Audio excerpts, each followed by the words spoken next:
Hey everybody, this is Ray Goots, and this is the Goots' Wrestling Pod, and happy WrestleMania week. It's the most joyous week of the year.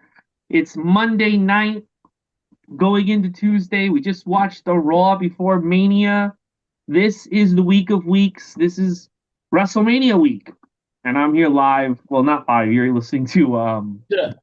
You're listening to a tape version of this later on. I'm here with Kyle Lewis and Prateek. We'll be previewing WrestleMania, but we'll also be doing our march through the pay-per-views with Road Wild 98.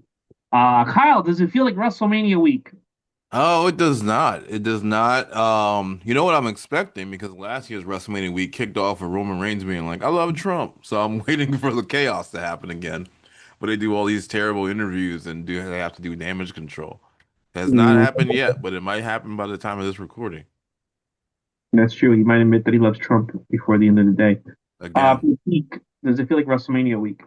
No, because for the last few years I've actually been at WrestleMania. This year not going, so it definitely there's a little bit different twinge in there. And again, just we'll get into it, but just the build just doesn't feel as memorable. I mean, certainly I'm excited to still watch the event, but something there's a lack of oomph that's going on. So it'll be interesting to see what happens. Yeah, I mean, it is true. You betrayed me, Prateek. I thought you would come to Vegas. We could recreate our fun adventures last year, and you decided not to go. So you really betrayed me. So I think the pricing decided for me. It's still not. it But might it's go it's down. 25% off now I think it was for 25% off, like what, during Raw or on something. on Saturday, according to Pat McAfee. This Saturday, not Sunday. You don't get a Yeah. discount on Sunday. Sunday's ass apparently. I went to I mean, are you WrestleMania. still going with anybody else, or are you just not going? It's tough, man, because the thing about it is with you was you had a place for me to crash, and you had a place for me to park, and I mean, I can get in a car and go to WrestleMania right now. But it's like, where am I going to put my fucking car? That's the thing. Right. Yeah. I mean, we had that Airbnb. That shout out to comedian Gary Sampson, who I've enjoyed WrestleMania 40 and 41 with. But yeah, he found that Airbnb. It was very nice. It was actually walkable to the Palms. We were able to go see all the GCW stuff last year too. That's what I was saying to Kyle. Like everything's walkable, and I don't know why WWE has emphasized that more. When everyone's so happy to go to New York in 2019 and take 97 trains to all these stupid events, and Didn't something shut down too? Like you kind of got stranded a little bit for like. not me, but other people that get stranded at the Giant Stadium after because the I thought WrestleMania 35 or 35 went 20. so long. I know So they did too. Yeah. yeah, I drove there. My friend drove me there, so we were able to. It took hours, but we got out before the people that waited for Right. the trains Oh in my the God. rain. I can't imagine traffic though. Yeah, we pulled together an Uber, and the Uber came in like 2 hours, so we didn't have to take the train. Where did Yeah, you where did you like hide out? We were just waiting by the cab line. Oh It was my bad. You're just in the rain, just waiting for God.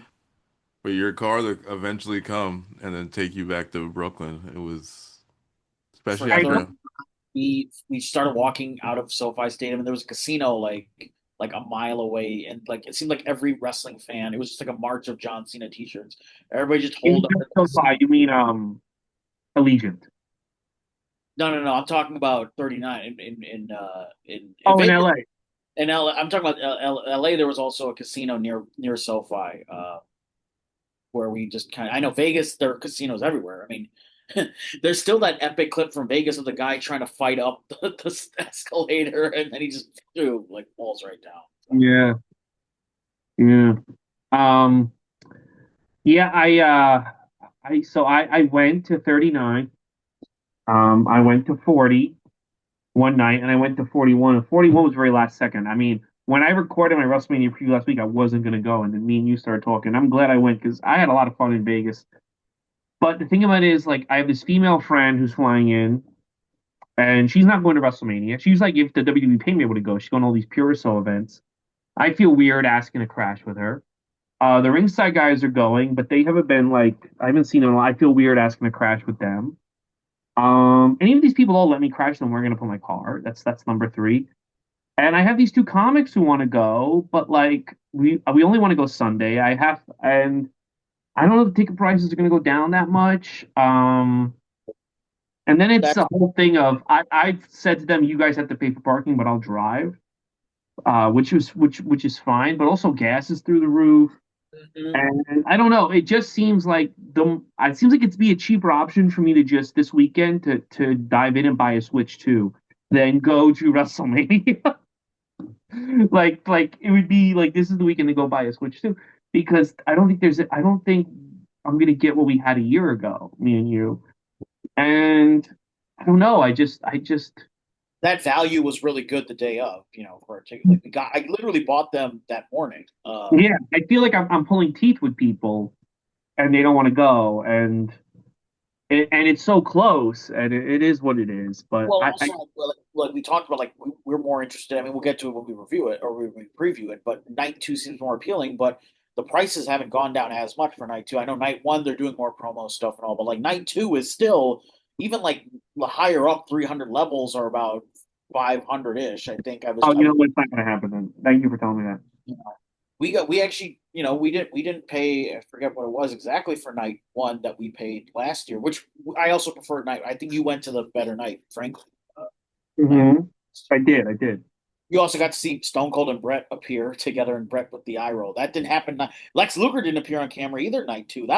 That's another weird fact for people if they're listening. Like they didn't do a Hall of Fame roll call on night two, which they've always in this era of night one, night twos, they would always do the Hall of Fame both nights. But this is the first time they didn't do that on night two. I heard Luger opted to stay at like WrestleCon because he was making more money. Yeah. Yeah. The other thing too is night two has less matches. Although I do think they're gonna add Asuka and Io Sky tonight too. I Well, think they're just they better fucking do it because they got like a few days left. because there's seven matches on night one. There's six matches on night Six two. matches on night two. Oh, and Cena's hosting. There'll probably be like a long 20-minute segment with the host. Those host segments drag. People forget. You're gonna have that. You're gonna have Danhausen's gonna Dan do Housen's gonna something. Miz is gonna do something. I think Some the big mistake they made, and I think they could have gotten away with these high prices.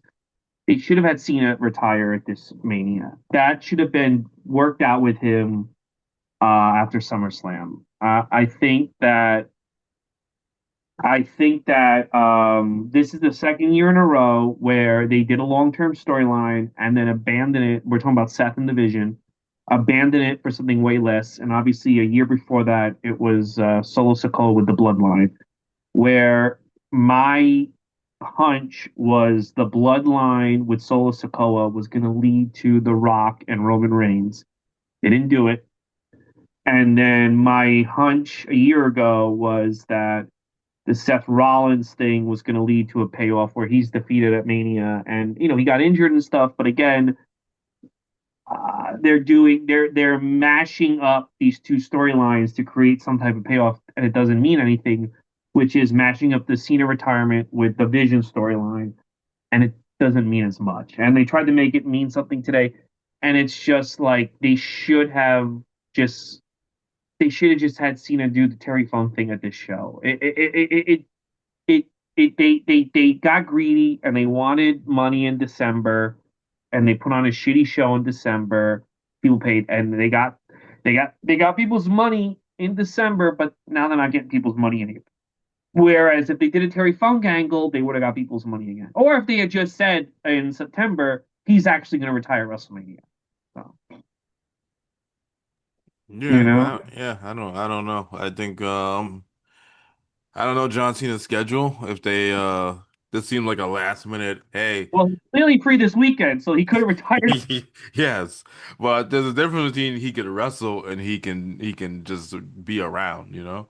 Yeah, Because so maybe they thought they were done with the wrestling and then something fell through.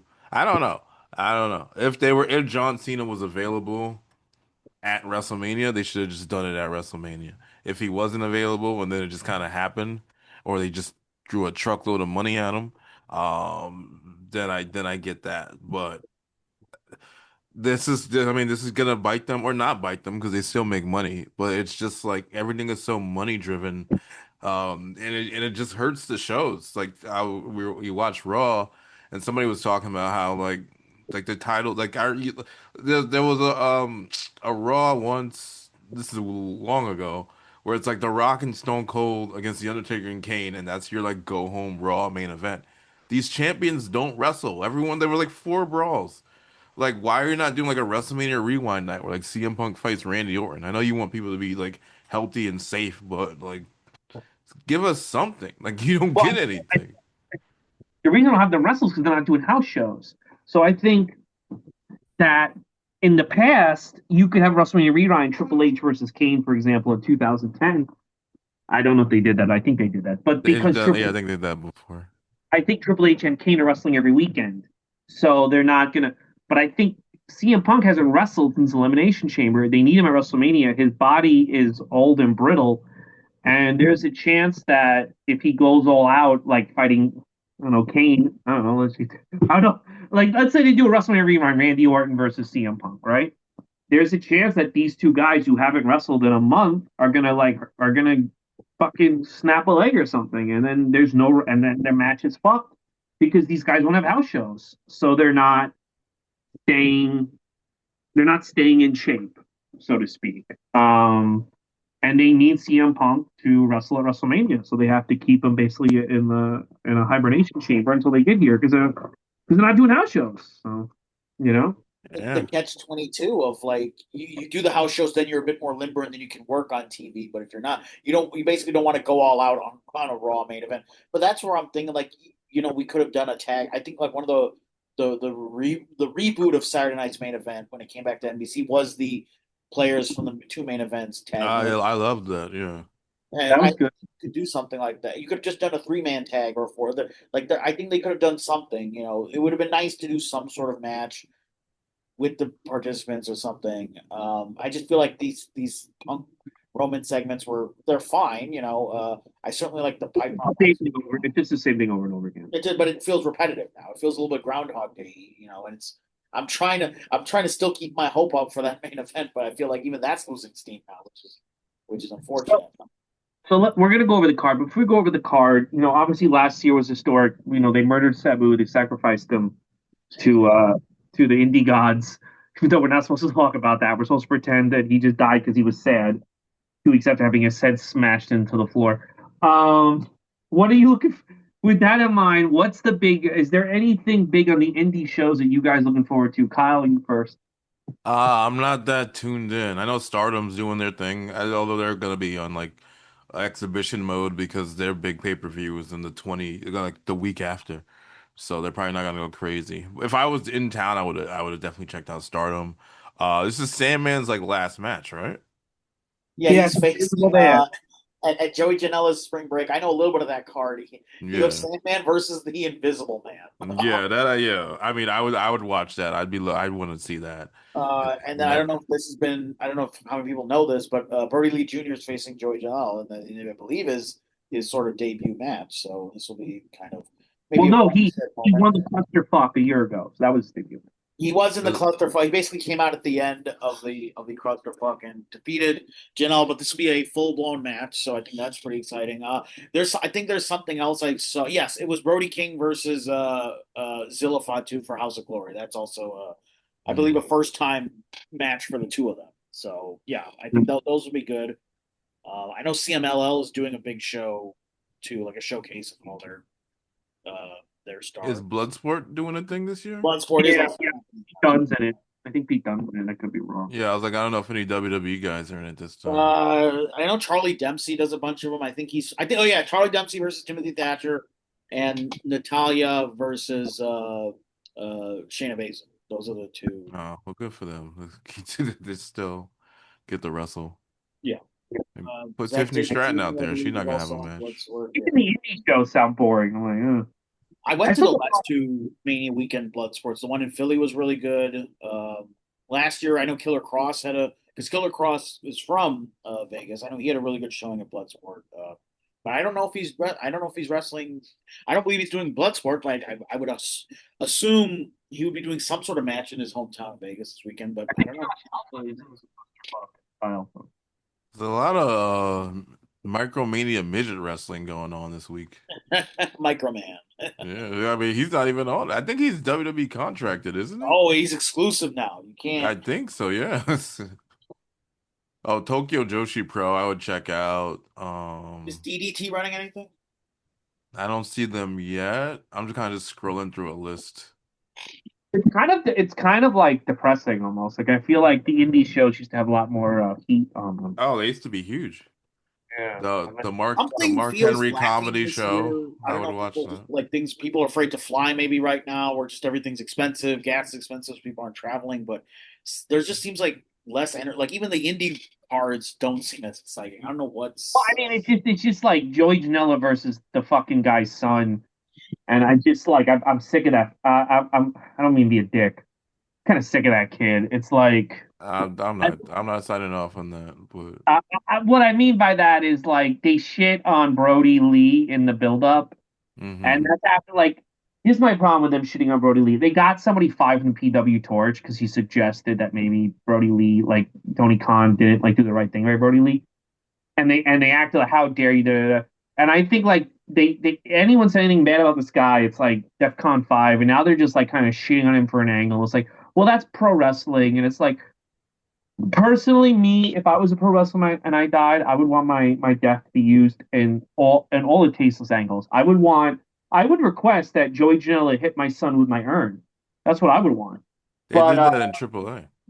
but Brody Lee didn't say that, and we had to act like the guy was a saint, and he was. He's like an awesome guy, and now it's just like you're gonna be dead beside your Joey Janela. Just is the hype of a shitty indie show, and I just feel like carnies are gonna carny, but you got people fired from their jobs when they tried to hmm carny. It's like, can we all just carny? I don't know. And then to me, that's the marquee match. It's like, what's the point of flying it? I don't know. Killer Cross has a thing. He Oh, he has a does have a show. plan. Yeah. I don't know, No, Chris, how do you feel about them shitting on Brody Lee to build this match? no. I mean, it's. I think this one's a little for the. I don't think that person should have been fired, but I guess because this person they know Joey Janela. I assume he has some connection I'm with the sure. family Yeah. that they're gonna let that kind of slide and be I like, mean, his okay, wife that's is in the fine. build-up too, so I feel like they signed off on these comments. Yeah. Yeah. I Mark know. But Henry's comedy show is free if anybody wants to go. It's on the I think it'll be 15th. okay. I think it'll be okay. I wanted to do a comedy thing there, and then I kind of like, and then everybody was just like, "Ugh." I was like, okay, well, fuck it. What am I going to I bust mean, out? well, everyone takes over. I mean, the WWE's having their own events. They have their own comedy, Hunkamania, which is a good show. It also, it feels like They WWE have keeps always trying theirs. to price out these indie things. Like, no, you will just come to our things. Yeah. You know what's Well, gonna be interesting next year if they do Saudi Arabia? Where are they gonna like if they just have a big indie-rific show in the States somewhere? Qatar. AEW, yeah, the Starcast again or something. I don't know. I mean, the other thing too, like, I don't know what's going to happen. I mean, but like, bro, if you think that there's no hype for WrestleMania in Vegas, there's going to be zero hype. I think they're going to kill WrestleMania next year going to Saudi Arabia because it's just like this was like a fun destination. I think doing 2 years in a row here was a mistake. Yeah. Yep. I really thought people, because I found it to be so easy to get around. I thought people would be more down to go to this, and nobody is. Because I was like, when they announced it, I was like, yeah, I'll definitely go one of the nights, and I just can't find anyone to go with or any place to put my car. So I it's think like, it's also just expensive in general right now, hmm yeah, traveling. yeah, I it's think just getting down to, like you said, you're driving, gas is expensive. Flights are expensive because of this fucking fuel costs and all. So I think it's everybody's kind of struggling financially, and then they're like, "Oh, we have to do this, do and then this." and then they put on a roll like the one tonight, and you're like, what the fuck? I Why? think What is? it's a combination of ingredients of it's a stew of a lot of different factors at once. And It's then and then the thing that's I think frustrating is I heard that ESPN is pissed that they're not selling tickets. Netflix is pissed they're not selling tickets.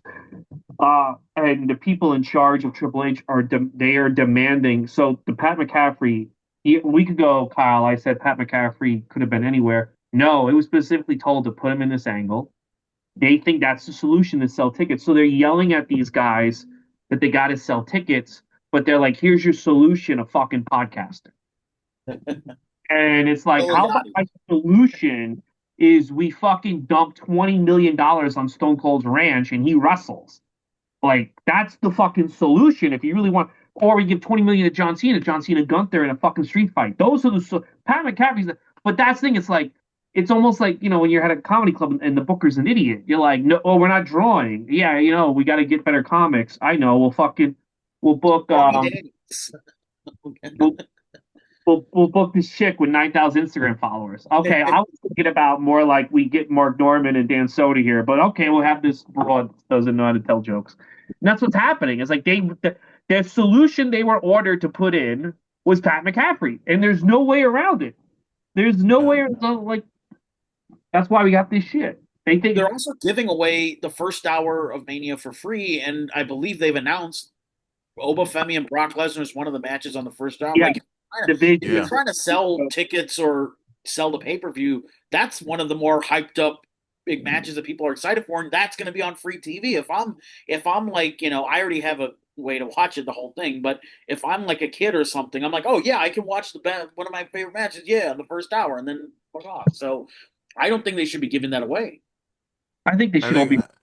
think I think their idea is like, oh, well, if you watch this, you're gonna want to watch the rest of the pay-per-view, which who knows? Oh no. Because then Or they have maybe the cut it second off in the middle. match Yeah, is that's Drew right. McIntyre and Jacob Fatu, which I don't care. Like, I mean, we'll get to that too. I do not care about that feud at all.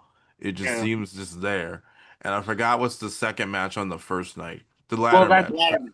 That's let's the first preview. night. Yeah. That's the Yeah. first match. Let's Okay. preview Yeah. both fights. Let's go in who we think Yeah. is. Let's Let's just give our get it. predictions. And So we can you just forgot the other match, and I'll tell you what it is. It is Joey Janela and Brody Lee Jr. versus Tony Khan. No, I'm joking. It is the Vision, Logan Paul and Austin Theory and I Show Speed versus the Usos and LA Knight. Now, for the ESPN crowd, this match does make sense. I am going to say, however, that the Vision and I Show Speed are going to win. And I am going to say that I Show Speed is going to pin Jimmy Uso. That is my prediction for that match. I would love to see I Show Speed get the shit beat out of him. I don't think it serves any purpose. I think you need to keep the division strong, especially if Braun Breaker's coming back. Maybe he can interfere in this match. Maybe he can show up and spear fucking Jimmy Uso to death. I think Jimmy Uso losing doesn't mean anything. He's a bum, and I think that will also fuel what I think will happen on night two with Jey Uso and Roman Reigns because Jey will get frustrated with LA Knight, and so will Jimmy, so yeah, so I'm going with the Vision winning. Kyle, your predictions for this? I also think it's gonna stink. What's your prediction though? I can see the Vision winning, and something happened in Speed because they want the viral moment where he takes the 1D or he gets the splash or the BFT or something. Something for the viral moment's gonna happen at Speed. I don't think Braun Breaker's coming back in this match. If Braun Breaker comes back in any match, he costs Seth Rollins the match against Gunther. Okay, that's a But good. yeah, no, I can see that. That this match does make sense for ESPN. People love Speed. Um, I have no problem with Speed. He seems to be putting in the work, and he's a very athletic. He seems to have matured a lot from what I knew about him before to where he is now. So I'm here for it. I'm here. Let's let it happen. Listen, their segment tonight where Logan Paul's like, "Everyone hates you but me." I thought it was a pretty good segment. Like the little Mhm. like not like they took up too much of the show, so it's fine. It is what it is. Prateek, your predictions? Who's winning this?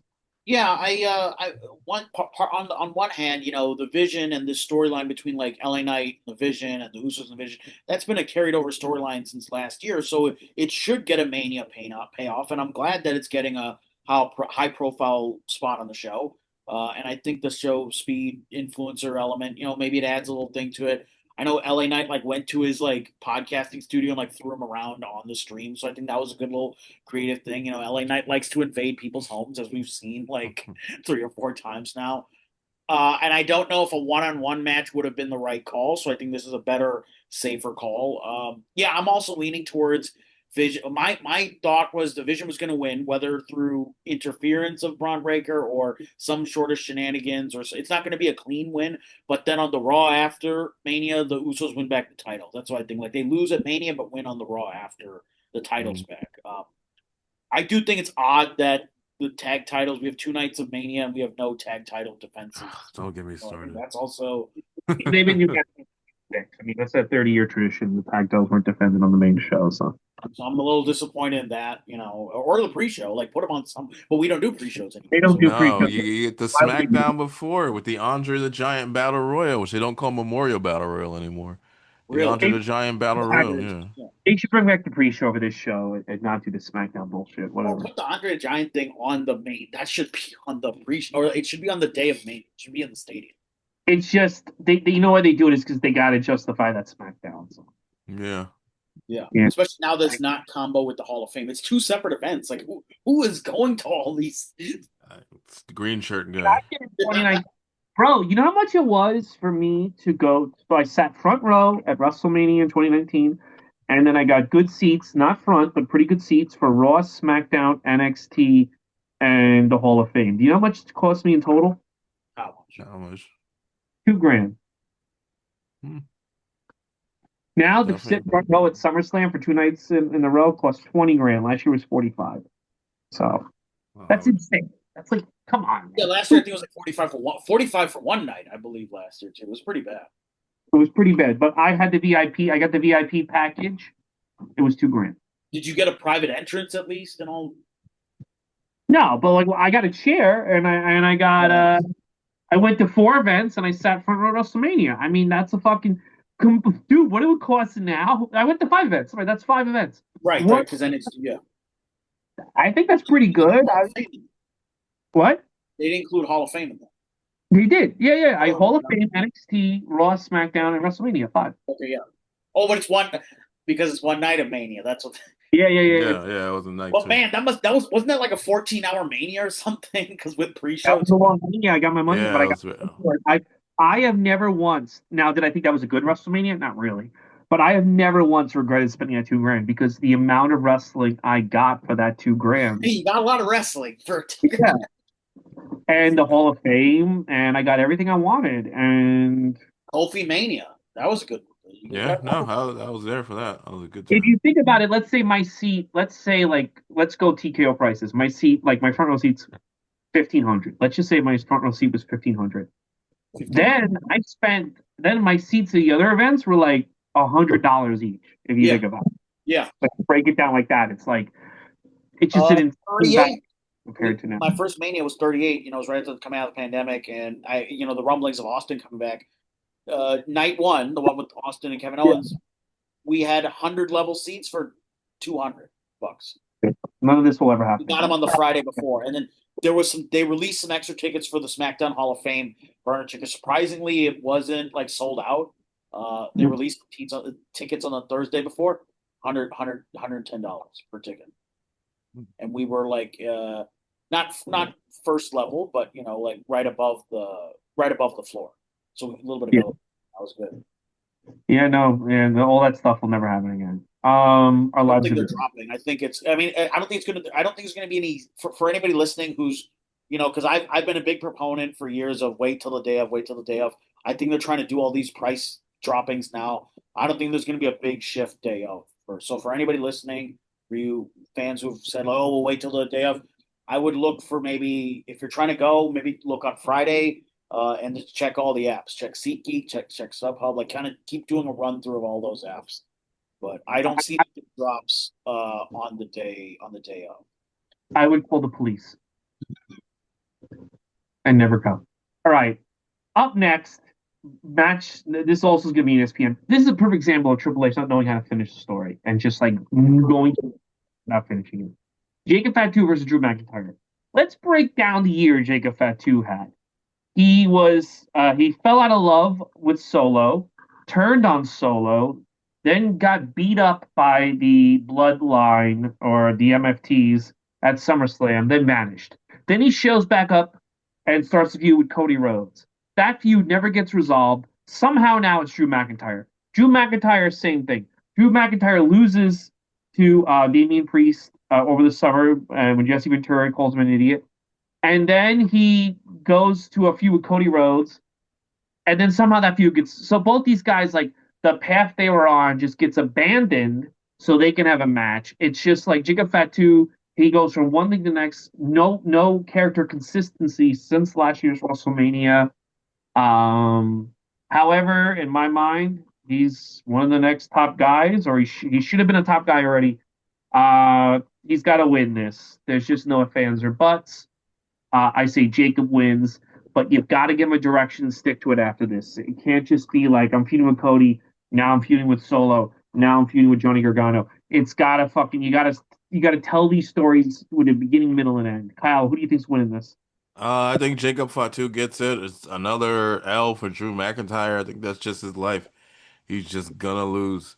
But these guys are just kind of directionless. This feud has like blood feud energy, but it's not, which makes any sense. Like, cause like Drew McIntyre continues to say he's not the guy who attacked Jacob Fatu. He keeps saying that in the thing, and they're just two guys fighting each other to fight each other.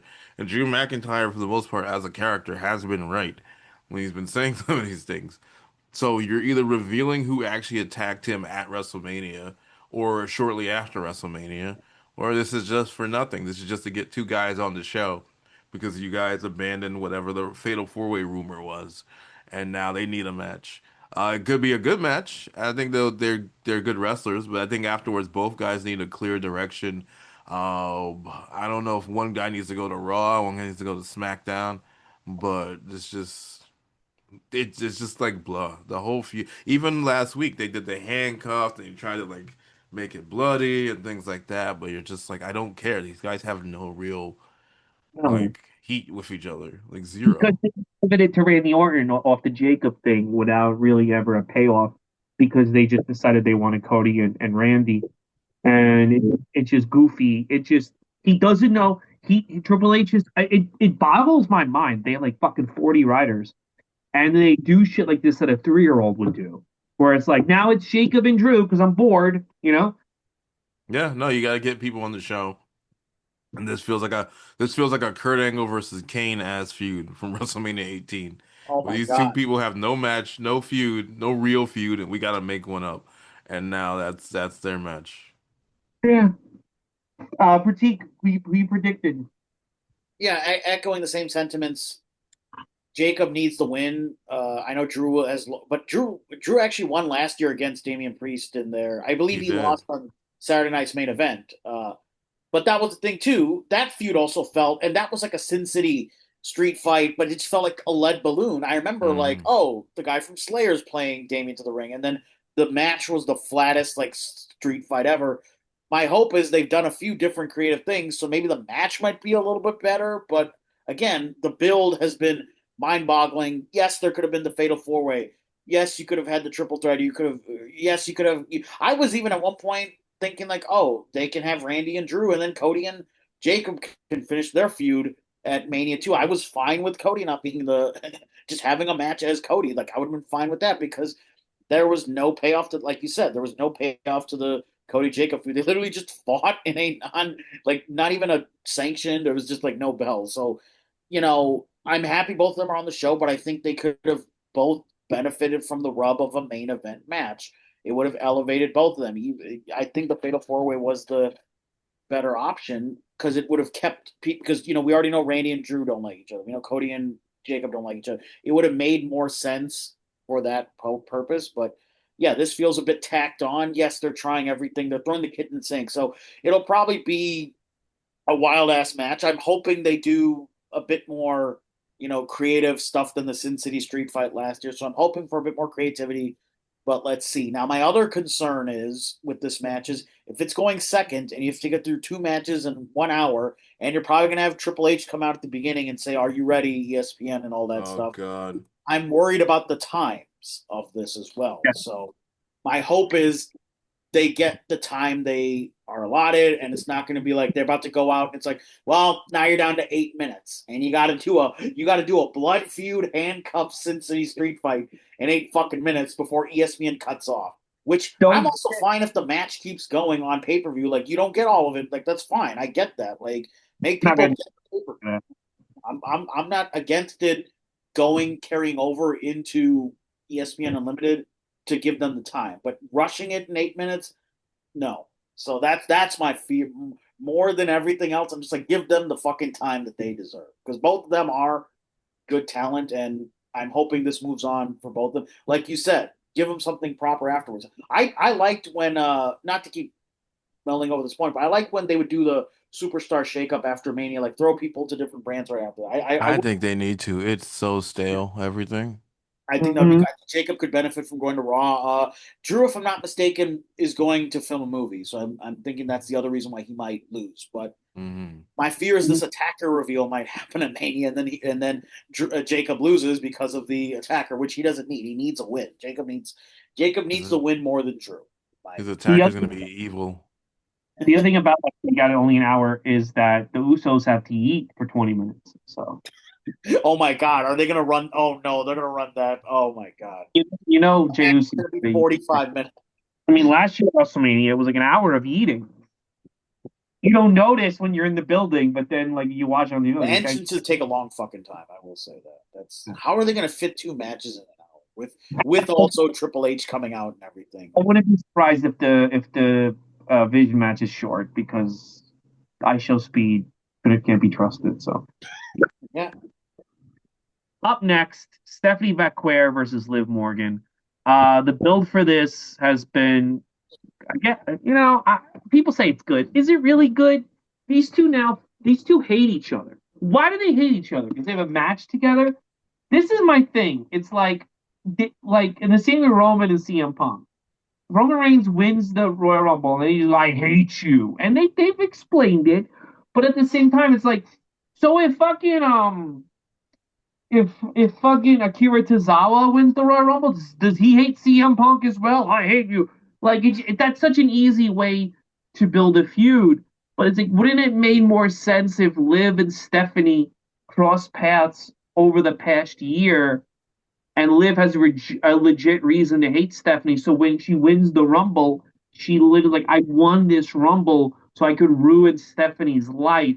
Instead of just them not even looking at each other, and then Liv Morgan now hates her, and calls her mom a bitch and shit, and they're like destroying each other.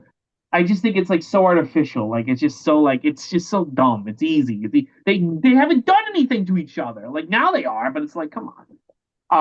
I'm gonna say I think sadly I don't think she should win, especially at that music video today. Liv Morgan put out a music video today, and don't quit your day job, toots. I'm gonna say though that Liv Morgan wins. I don't think she should, but I think that they are in on the Liv Express. Liv Morgan wins. Kyle, your thoughts? I don't know. It depends on where they want to go with the Judgment Day. I can see it going either way. I think they did a decent job of getting these two who had no heat to eventually like feud with each other. To play the devil's advocate, they weren't around each other until maybe November, and then they didn't really have to. They were. I don't think they were like we knew Liv was gonna win the Rumble yet. I think they decided that the day of. They don't really plan that far ahead as they think they do. Plan it, plan it ahead of time, and it'll mean more. This could be like if you know that you want whoever fights Stephanie to call her mom a piece of shit. Build that person up starting in December. Is what I'm saying. Yeah, no, I agree. I think Liv was already like their person. Can't even tell you what Stephanie was doing in December. Fighting, she's feuding with Raquel, so they were kind of like, Raquel and Nikki Bella, yeah. yeah, so they were like kind of like this. It's not the best build, but I think they've been hard hitting with each other and doing whatever they can to make it work. I know some people wanted to be the main event. It is not main event worthy. I'm sorry, girls. I don't think it should be the main event. But I could see Liv winning, and then if Dom loses or something like that, we have a new type of Judgment Day or something like that. Or if Liv loses, the Judgment Day implodes. Actually, I think the Judgment Day is finally going to implode, so I'm going to go with Stephanie. All right, Stephanie, critique your thoughts. Yeah, yeah, going into this, I was not going into January when she won the Rumble. I was like, oh, so I was thinking it was going to be Rhea and Stephanie Vaquer. I felt like there was more heat there, but then or more excitement from the fans for that. But then they're both faces, so that would have been Goth Another one. versus Goth. Who's going to have the Goth? Who's going to have the black heel turn? But Hmm. black hearted heel turn. But they've taken what they've had, and the promos have been exciting the last few weeks. I will say they're doing the best they can. Probably one of the more of all the builds that Stephanie's had since she's won the title, because the Nikki Bella thing was flat. The Mm. exciting thing was when Raquel.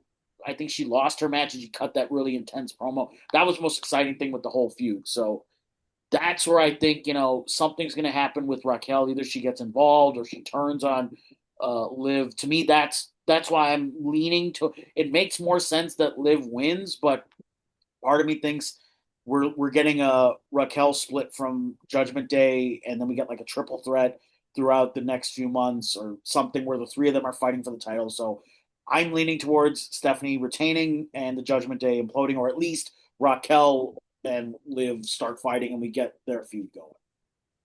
All right. All right, interesting. Okay. Up next we have AJ Lee versus Becky Lynch. Let me tell you, talk about fucking cooling off, man. Uh, Whew. AJ Lee was hot as fire. It was the most anticipated return. And I don't think it's any fault of her own. I just feel like the way, because again, these writers can't write the way they've done it, where she just goes away for months on end, then just shows back up and is like, oh yeah, I have a title shot now against you. And it has just fucking hurt her return tremendously. There's no hype for this. Even just like a month and a half ago, there was more hype for her. It's just like she's not even on the show. When she comes out, she doesn't do anything interesting. Becky Lynch is boring. Becky Lynch was like the hottest star they had 5, 6 years ago. She's not doing anything. I'm gonna say Becky Lynch wins again. Becky Lynch wins, and I don't know what you do with AJ after this. I really don't. I think she has more to add, but I think she needs to change it up. And I don't know if at her age and with her interest in the thing she is, I think that she just wants to do her thing. And I don't know. I think she signed a Brock Lesnar deal, which I don't blame her because I don't think she really wanted to come back. But it's not. I don't know. It's not hitting for me like it did. But also Becky Lynch's character's not hitting for me like it did. I would almost say like someone needs to come out and just beat the shit out of both of them. If I was looking at Blake Monroe, just destroy both of them and have it a no contest. That's what I would do because like just neither one of these are working for me. But they're not probably gonna do that. I'm gonna say Becky wins. Kyle, your thoughts? I think you know what? I'm trying to think of their face heels on the show right now. Yeah, it's kind of I don't know what they exactly need because I could see AJ beating Becky, and then since Seth is a baby face, they'll turn Becky into a baby face again. But I think they have too many faces, so uh if Becky wins it, like what's the point of either one? Because like this, we need people to fight for this title. Like who will AJ Lee fight if she Well, wins it? I when think Bailey. Bailey won that gauntlet match, I thought they were gonna do Bailey AJ at WrestleMania, and I'm like, oh, that's way better. That's great. And then they just blew off on a fucking Raw, and it was like, ugh. Yeah, they're week to weeks. They try and make way more important now, and then Mhm. it doesn't help for the pay-per-views. But because you know what, I'm gonna go with AJ because I feel like AJ, you can put AJ in another feud with somebody else, and she could lose the title. She could even lose the title on the Raw after Mania. I don't know, lose to an Asuka, lose it to somebody like that. So then, or I mean, they've been talking about Maxine. They've been doing like the Maxine and the Vision like things in the background. So maybe Maxine attacks AJ, wins the belt, or sides with Becky or something like that. And then you have like an AJ Maxine feud just to get somebody else over and get this like feud just that title away from I don't want Becky to be like a 3-time women's intercontinental champion. It's like, why? Like what's the point? You know? Yeah, no, I know it's depressing. Pratik, your thoughts? Yeah, I had a feeling. I'm happy AJ got to win in Chicago at the Elimination Chamber night, and that was a good feel good moment. That was actually a decent match, but I had this gut feeling like, okay, are they just done with this feud? Or are we carrying this over to Mania? In my mind, I'm like, I really hope this doesn't stretch all the way to Mania. I'm like, okay, maybe you can insert somebody in there so it's not just the two of them, but keeping it just the both of them. You had Bailey fight, and I'm like on Raw, and that's fine. They could have done that, and she lost, but insert her in because there's heat there. Bailey didn't get that moment last year. Now I know she's getting the tag match and the in the Fatal Four, which we'll talk about later, or whatever. But it made the perfect thing. You could have had the triple threat of AJ, Bailey, and Becky, and there's real heat there because Becky took that moment. It would have added something new because the promos back and forth between Becky and AJ. It's lead balloon like I forgot this match was on WrestleMania. I hate to say that, but this has Had a really been good music video. good music video, but and that I want to like this match more. I'm happy that AJ's back, but I think there was something to if you were gonna give her the title at Elimination Chamber, that should have been the end of that feud, or at least bring it back later in the summer or something. There was no reason to stretch it out this much. I think fresher opponents would have been the move. So for that reason, I'm going to say yes. AJ should win just so we can get some fresh blood on that title. Maybe she could even do open challenges. I don't know, but I think there is something to AJ holding the belt and elevating, somebody coming up, or maybe, didn't she? I think Paige debuted on the Raw after Mania and beat AJ. Like you could do something like that where somebody debuts on the Raw after Mania, and that's where AJ loses. Something like do something where The fatal influence. yeah, sure, yeah. Like I think, and I don't think AJ's like gonna hold on to this. AJ's just happy to be there. I think it was just a good visual moment for the Chicago crowd that hey, Punk and AJ both won their belts, and then there was that one. There were a couple photo shoots that they did as a couple with the belt. So I don't know if that was the only reason to do it, but yeah, I think there is something to AJ retaining, and then you can elevate a younger star that way.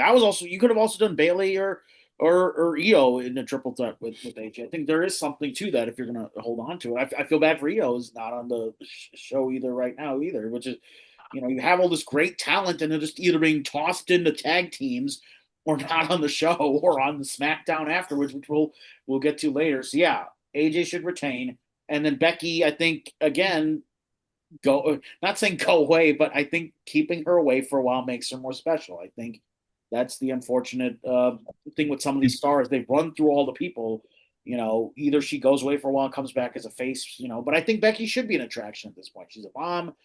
I think the character sucks right now. Like I just This character doesn't work because it's like face. She got a face reaction at the Vegas last year, and then for what? I don't know. So I just feel like she's spinning her wheels right now. I think you go away for a while. I honestly, you know what? Becky would be good in Triple A for a while. Like go there and just kind of, elevate some Could you people. imagine? I You need people to care about it. I mentioned fatal influence, but like maybe whether it's Becky or AJ, like a new group, especially if the Judgment Day is imploding, a new group know comes in, faction. yeah, Yeah. beats the shit out of them. Becky's gone, AJ's gone. Just someone to get dominant, so then Becky gets back to being Becky. It doesn't necessarily have to be the man, because I think that's a little played out now too. Yeah. But just something to like just get reinvigorated, or even like how they reinvigorated Charlotte in the tag division. Becky, I With know they did the Alexa. Lyra thing, but like maybe somebody again from NXT wants to be Becky's partner, and like she doesn't want to do it, but then like Adam Pearce makes her do it, and then you have I don't know, it's just something. Some they would every year, it's just something to just fight the staleness because it's very very stale She's right now. floundering. She's wandering around. Yeah. Yeah, and she shouldn't be, but she is. No. yeah, I don't know. I don't know what to tell you about this. I don't know. It's just they had something special with Becky, and you see Becky's booking, and you see a couple other people's booking, and you're like, this is why Hulk Hogan had the book because he wasn't gonna fucking be put in a position like this. All right, let's keep going. I mean, he had his moments, Let's unfortunately. let's keep going.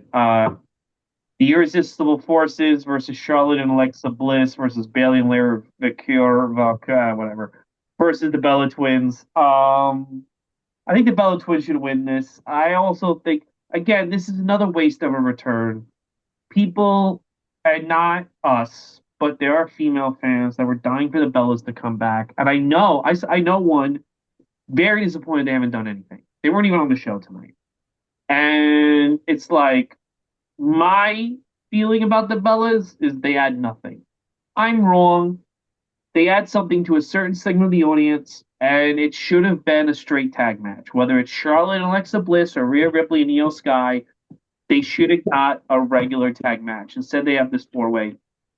Bella should win. I don't think they're going to win. I think Nia and Lash are going to win again. because Triple H has a weird thing to diminish DeBella's legacy. It's been this whole return. We talked about this last week, but I think DeBella should win. I think it's dumb that they're in this four-way match. If you're gonna put it, if I was Brie Bella, I'd be like, I could just stay home. I don't really need to be here. Like, why the fuck did I come back for this shit? So I don't know, Kyle. I think they're in there because they're not as good. So you need other people to kind of pad them out. And I like the Bellas, but you need someone to kind of pad it out. For Nikki's barely gonna have an ankle, so she's like taped up and ready to go. And Bree's rusty, so you have Charlotte who almost never has a bad match. Bailey who almost never has a bad match. Lyra Valkyria who's really good. Alexa Bliss who's also good. What's in them? Nia and Lash were dominant. So I think it's gonna round itself out really well. I think it should. They're telling the story about Bailey getting screwed over. So unless they're turning Lyra Valkyria heel, which I think would be a mistake, finally give it to Bailey. Let Bailey have a fucking real moment. When's Bailey's WrestleMania moment? I remember she won the Fatal Four Way, but she went in as champion and left as champion. Like she doesn't have any real WrestleMania moments. So I think it's Bailey's time to actually have one. Yeah. Well, what about? Yeah. Well, you know what? I think Bailey's a bozo. No, I don't. Or she's going to AEW. We'll see. I just feel like a lot of these What's her name? Pam the Warrior goes to AEW. Exactly. Pam Monet, the I sister. think a lot of Oh people my just God, you could do that. Yeah, the big time. people this match Triple H doesn't care about, and he's just like, here, just all get in this match together. It I don't it give it just shows, people blame Vince McMahon for not taking tag matches seriously, but the tag division seems to be struggling even under this new regime. Yeah, basically you had Bailey who was going to be left off of Mania again, so I think she's been kind of thrown into this. It's kind of in a way a weird like intergenerational women's because you had the Bella twins from previous generation, then you have like essentially not the four horsemen women, but you have Alexa, you have Charlotte, you have Bailey, all these people from that, and then you have Lash and Lyra representing the new era. It would have been nice if maybe like Julia or Roxanne might have been in that just to kind of I keep it a bit I even. thought they would maybe try and turn into a six-pack challenge, or if the Bellas are out for Yeah, like if Nikki can't get cleared, you add Julia and Kiana, and maybe doing something where they've been teasing Tiffany and Chelsea as a team just I to believe like Tiffany. get them Yeah, on if the it's not show. if it's not yeah, Chelsea Green and Tiffany are both left off this two night thing, which is that's another one. Insane. Some of Tiffany these and Chelsea, yeah, decisions. it would give them both of them are kind of floundering right now, and the tag division would be good for them right now because they both have the personality to carry over, and it would have been a good little like shooter tag team to kind of go up against Charlotte and Lexa. I feel like the original plan before Rhea got thrown into the Jade Cargo feud was I think it was going to be Io and Rhea versus the Bella Twins or something. So on one Yeah, no, it looked like it, and then it feels they like there's a little bit of mishmash and things being thrown away. So I get why they're doing the Fatal Four Way. I hope if Bailey doesn't get a feel good moment, it'll be very. I really don't think Lyra needs to turn heel right now. I think give them a baby. The fans are like their tag team run is over with the fans. They got it over. Give them a feel good moment and let them run for a while. It might elevate the tag division to have a face win the title right now instead of Lash and Nia. I just don't think they have whatever heat. They don't have like real heel heat. And that's the other thing no, too. So yeah, and then I like them as a team, but they don't have anything right now. They don't they need just to don't. Yeah, win those titles. Let Bailey have that moment, and yeah. then take it Give from them that there. Mania moment, I mean, if you really want to screw Bailey over on the Raw after Mania, fine. But I think there's better stories to be told if they're Bailey and Lyra champion. You can have somebody debut on the Raw after Mania and kind of call them out, and You that know who leads I'm to gonna say? Fatal Influence, Fatal baby. Lift. Yeah. They're in all my bookings today. So that's what I'm going with. Yeah, Bailey and Lyra for the win. Give them the moment that they didn't get last year. the I fatal agree. influence. How about yeah? All right. Yeah. I don't Hey, know, man. JC Jane's kicked ass this year, man. She should get something. Yeah. Who's that? JC Jane on NXT. She's carried like the whole brand. You know what So she's gonna get? She's gonna get to stand behind Chelsea Green on SmackDown for the next 3 years. That's what she's gonna get. unfortunately, you might be right. So up next, And again, here's another one where I just they looked at my next. have really put together Seth Rollins versus Gunther. Now, I'm going to say this will probably be the match of night one, maybe the match of the whole weekend. It doesn't matter. It was put together so haphazardly. They didn't have a plan for Gunther. It's boggled mind that Gunther retires John Cena and then they just kind of dump him in this feud because Braun Breaker gets injured. It's just insane. He retires two of the biggest guys and Seth. I'm gonna say Gunther wins. I think that's the only way to do it. If Seth beats him, kind of a waste of John Cena. I mean, but then again, so much everything in John Cena retirement tours was just a waste of time. And I don't know. I'm gonna say Gunther. Gunther's got to win in my book. He's got to win this. Kyle, what's your thoughts? I think Gunther wins because of Braun Breaker surprise return. Maybe another Black Mask storyline. Maybe another one of those guys comes out. Yeah, it just seemed like a weird haphazard thing that they realized they had nothing for Gunther. They didn't want to do Gunther Brock yet. Chris Jericho may or may not have fallen through. Rey Mysterio may or may not have fallen through, but if you believe the reports. So they were just backed into a corner. And I don't know, I'm retired of Sandman. Sandman that's his last match. Why not? But they just I don't know. It's a weird match. They're gonna do well. I kind of liked the pivot that they did there where Gunther was like, you didn't challenge me when I was the champion. Like you kind of ducked me and he's pissed off about that. Sure, I'll accept it, but it seemed like this was just a match that they had to put together because either Braun's not ready or they just didn't want to do Braun yet for whatever reason. Yeah, yeah, no, I hear you. Yeah, Braun was hurt or whatever. I don't know. It's so like whatever they're doing this. No, it's a really random. I already mentioned Kane Kurt Angle. This is a Kane Kurt Angle match. It's just like, why is this match happening? Okay, will it be good? Sure. Or Kane Randy Orton. Kane, it's always Kane. Kane always has these random WrestleMania matches that you're like, we got to get him on the card somehow. And this is the Kane Randy Orton match. Yeah. Ugh, ugh, man. It's just so none of these matches are like, oh my god, I can't wait for this. But like, yeah, I guess fucking Gunther wins, Becky Lynch wins. Prateek, who do you got on this fucking thing? I mean, who I got, I Gunther needs to win. Otherwise, and to quote Cena, you've undone everything from that. If Gunther loses anything, I think he has to win for the momentum. Seth doesn't need the win. We don't even know because it's not like Seth has really wrestled much since he's come back. Is he 100%? Maybe this is a way for him to kind of go and get health, unless he is 100% and they're saving Braun for the summer. But I feel like Seth also kind of came back a bit too early, and so and he's not really worked much. So I wonder if this is meant to protect Seth, and it's going to be kind of a quick.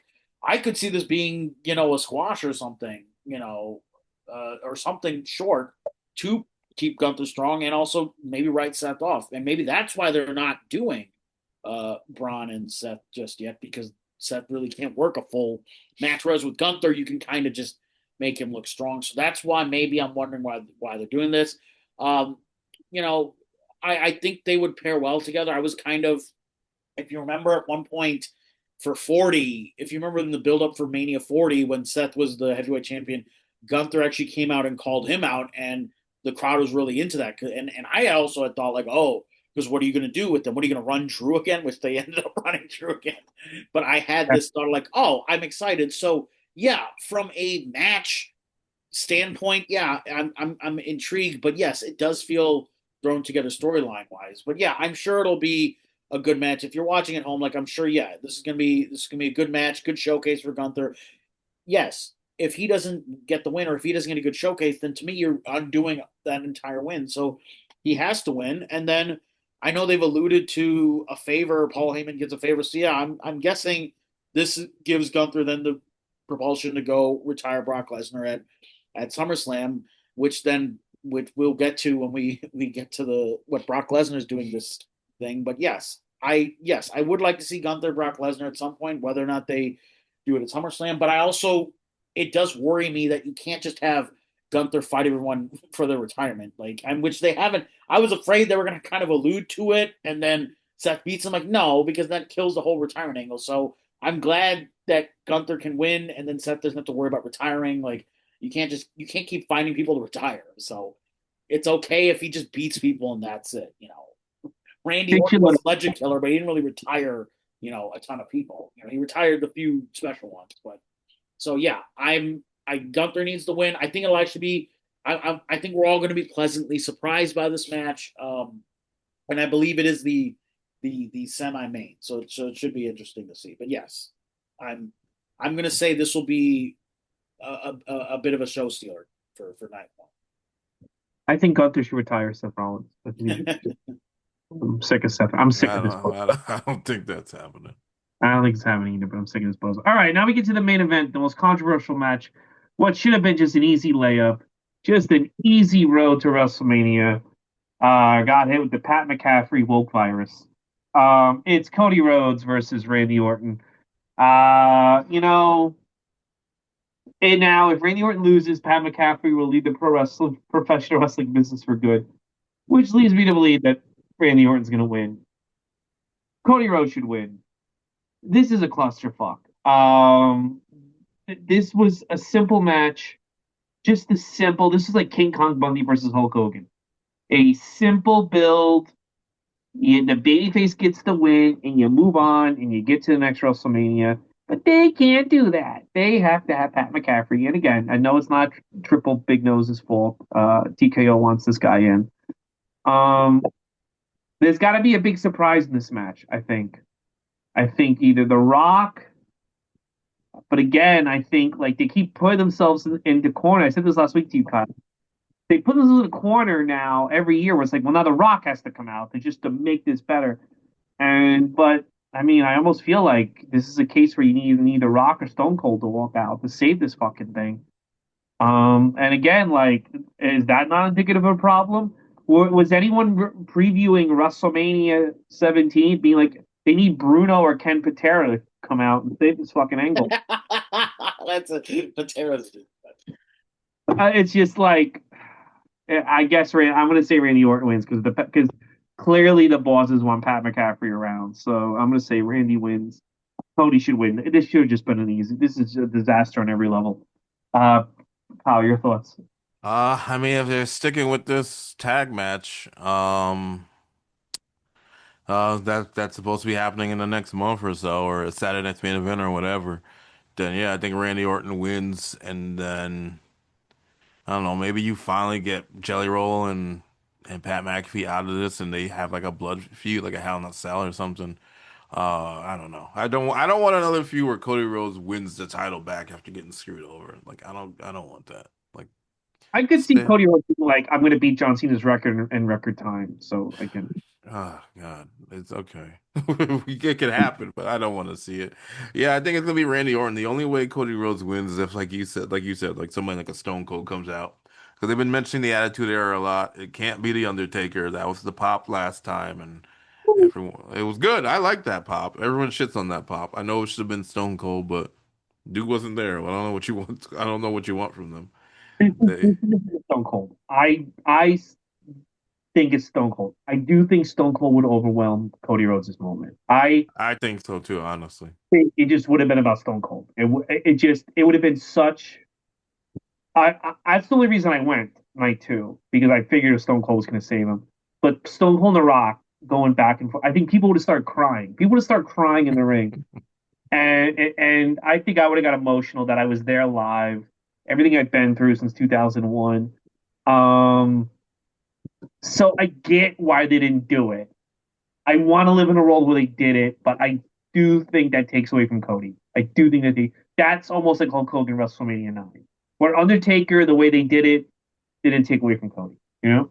No, people were just happy to see the Undertaker. But I Yeah. can, yeah. Like, yeah, that's just some like new TKO faction that they're trying to start where they're like, I don't even know who you would put in this group. This is where Chris Jericho would be perfect, but he's where he is right now. Where like the powers that be brought back an Attitude Era guy like Chris Jericho, something like that. Well, Um, also helping McCaffrey would have been great. That would have been the way to do it. But unfortunately, he had to go with his butt buddy Tony Khan, idiot. So look, I don't know. Look, we don't know what happened there. There's gonna be a Van Vliet interview eventually. where he says why he didn't go where he went and why he stayed. But yeah, I think Randy Orton's getting number 15, and we're gonna keep this going. It's gonna almost be like a repeat of what's going on with John Cena, and they'll pull it, bring it up to SummerSlam, and then we'll see from there. We will see from there. So yes. Um, Critique your prediction. Yeah, that's my fear with. I mean, I'm happy. Excuse me. I'm happy if Randy gets number 15. Nobody's taking that away from him. He is a hell of a talent. He is a legend, and I think he deserves that moment. But fuck, like, also it's his first actual main event of Mania in like since like Mania 30. So it's been almost 12 years since he's closed the show. So good for Randy Orton, but fuck, we don't need to. I think, and people are like, oh, you're not excited about the celebrities.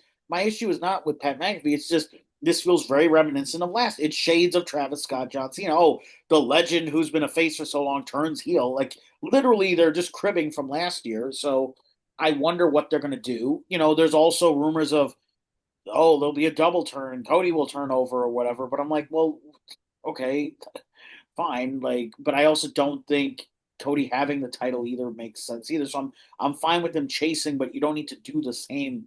Oh, and then we'll play it off at SummerSlam. So I don't.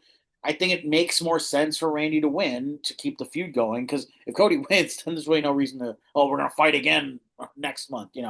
Um, let's see. I'm surprised Jelly Roll is not doing any sort of match. He had his match on SmackDown like 3 weeks ago, and he's in Cody's corner like I don't know. There could have been a way to maybe do this tag or something and maybe do the title match, but then they're repeating 40 where it's like the epic tag match night one and then title match night two. Like you need to be shoehorning all that in. So, this is definitely I think the fatal four way would have been way more easier, would have complicated less things. You could have had whoever win and then you could have had people stay safe. So yeah, this is a mess upon mess, but I'm going with Randy Orton, number 15, and you can have the chase that way, or you can do something, or maybe Cody doesn't. Maybe Cody switched over, and then he fights Roman again. Like, in all, the original plan of Roman Cody Part 3 makes maybe more sense than what we have now. Which, if you remember, fans were like, "No, we don't want Cody Roman Part 3," but that probably would have made more sense, all things considered. You're not wrong. You know, who got screwed. Aleister Black got like a clean win over, a cleanish win over Randy Orton, and Yeah, then nothing nothing for came. for like 6 weeks. I Good Nothing. didn't know lord. that. I don't get SmackDown. I don't even know that he did that. So, Yeah, they were feuding. He got an actual win, and now he's bullying Matt Cardona. So well, That's someone has. another guy who came back and doing. Was he even in the Andre? I guess he's got to be in the Andre. He's not gonna be on Might Mania, as well that's give for him a. sure. Hey, well, Matt, well, you're losing your indie payday to come here, but Hey, Yeah, maybe those world paydays are woo, a lot. yeah. all right, so that's night one. What a disaster. Let's move to night two. Um, All the oh, more reason why 25% off on Raw. Femi versus Brock Lesnar being ESPN. Now, there's rumors out there that ESPN wants Brock to win. I will say this: Brock winning would be as disastrous to this company as if Iron Sheik beat Hulk Hogan in '84. I don't think I'm not sold on Obafemi being like the next top guy. He's got to win this match. There's just no debate. And anyone who debates the other way is a fucking idiot and is actually trying to destroy your company. I would say if there's any writer, you're a writer like campaigning, even as Bruce Pritchard campaigning to Hunter and Heyman that Brock should win. That person is a double agent working for Tony Khan. Um, Obafemi has to win. There's no other finish. Kyle, your thoughts? I agree. No, well, but like, I mean, it's a wrestler that we kind of laugh at now, but it happened to Ryback. Ryback was over. You needed to pull that trigger on Ryback. He did some shenanigans. He did not win, and then he managed to stay over, and then he lost to fucking Mark Henry. Like, you could have had a star. We could have probably had a sane person had he had these victories and probably still be there today. And I'm not a big Ryback fan, but like you No. made a star and then you just cut his legs. And that can be the same thing for Obafemi. Obafemi needs to get this win. Brock Lesnar can lose. Brock Lesnar is Teflon. Even Gunther can go in mocking him for losing, or he can beat somebody in the next Saudi Arabia or whatever next Yeah. show they're gonna have. You can Brock Lesnar will always be Brock Lesnar. Obafemi needs this. The crowd wants this. If Obafemi loses, first of all, you're a giant damper on the entire night, and then you're just cutting the legs out of your new star. Yeah. You're cutting the and it's just I don't know. It's just I'm nervous that they're gonna have Brock win. And I'm nervous that Brock's gonna campaign to win. And it's just like they've done such a great job of making the audience believe in Oba, and the final step is to have him win. And you just have to go. I do feel like nowadays, there'd be somebody. Well, let's say we're in 1984 right now, right? Hulk Hogan just jumped from the AWA. There'd be somebody in Vince's. You're like, he's got to prove himself. He's got to learn how to work our style. One defeat isn't going to hurt. We got a big show next year. You want to do Mania? What if we have him win the belt there? All of that would have been a massive mistake. You just snap your foot. What they did with Hulk Hogan was he came in, they said, he's the new fucking guy. Everyone else can go fuck themselves. He won the fucking belt. Everything was different. WrestleMania 1, WrestleMania 2, WrestleMania 3. Vince McMahon poops on everyone's heads. All right? Like, it was just money for everyone. And that's Yes, what you that's got the to do. timeline. And I feel like now they're afraid to do it. They got to, we got to, we have to show you our way. Fuck your way. The way is Obafemi. The way was in '84. They abandoned their way. They abandoned their way in '84, and that's why they got their way. And they got to do, and they just got to do it. You just got to go with it. Sometimes you can't fight. You can't fight these things. They've been fighting these things, and they're fucking idiots. I guarantee you, there's someone be like, Obafemi's got to learn the way we do things on the roster. One loss is going to hurt it. Like, I guarantee there's some fucking idiot like that, and that guy should be fired. Probably Michael Hayes. That guy should be fired and arrested for treason. Oh, you there? No, I'm right here. I'm just letting you cook. I mean, as early as 98, I mean, you mentioned 84, 98, and we'll get to him later. Goldberg, they just put the rocket under him. And I'm not a Goldberg fan either, but they put the rocket under him, and it worked, and it still worked. Even when he retired last year, people still want to see Goldberg. So sometimes you just have these people, and you have to just let it happen. And hopefully Obafemi gets this win, because if not, no one's ever gonna believe in him. No, just like if Hogan submitted to the Sheik in '84, doesn't matter what you do to build up WrestleMania 1, no one would have been there. He would have won the title in half empty at Madison Square Garden. So but I guarantee you now there'd be a guy that's working for WWE that if he goes back to '84, be like, we should wait. Fucking Wait idiot. till the big show. Have a crowning moment. You motherfuckers. This is the other thing a lot of It's people a don't realize. super card for a reason, Vince. Was still going to Japan and fulfilling commitments in Japan all of '84. They would have used it as a reason. Well, how can we put the belt on him?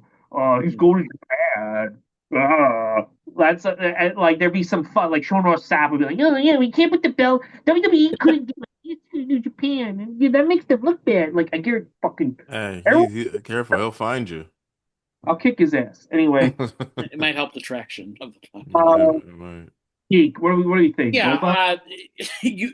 not only are you if Obafemi doesn't I understand ESPN is probably fighting for Brock to win, and I think Brock cares less. I know there's rumblings of Brock wants to protect his legacy. There's also interviews where Brock openly says he was happy to end his career in an empty warehouse because that's how he started wrestling. So I can't imagine Brock cares that much about the victory. He's probably just thinking, well, I can't lose and then go to Gunther. But you can very easily get a win back on Raw or Saudi or whatever, Tampa, Saturday night's main event, whatever. Brock can get the win. I don't think Brock loses any market box office value for taking a loss at a Mania. It's his final Mania, as we know. So yes, but if Oba loses, you not only are cutting the legs underneath this new star, you've undone 8 weeks of programming. You've killed it. It will make the fans be like, why did I get behind any of this? Why should I care? It Yeah. will be.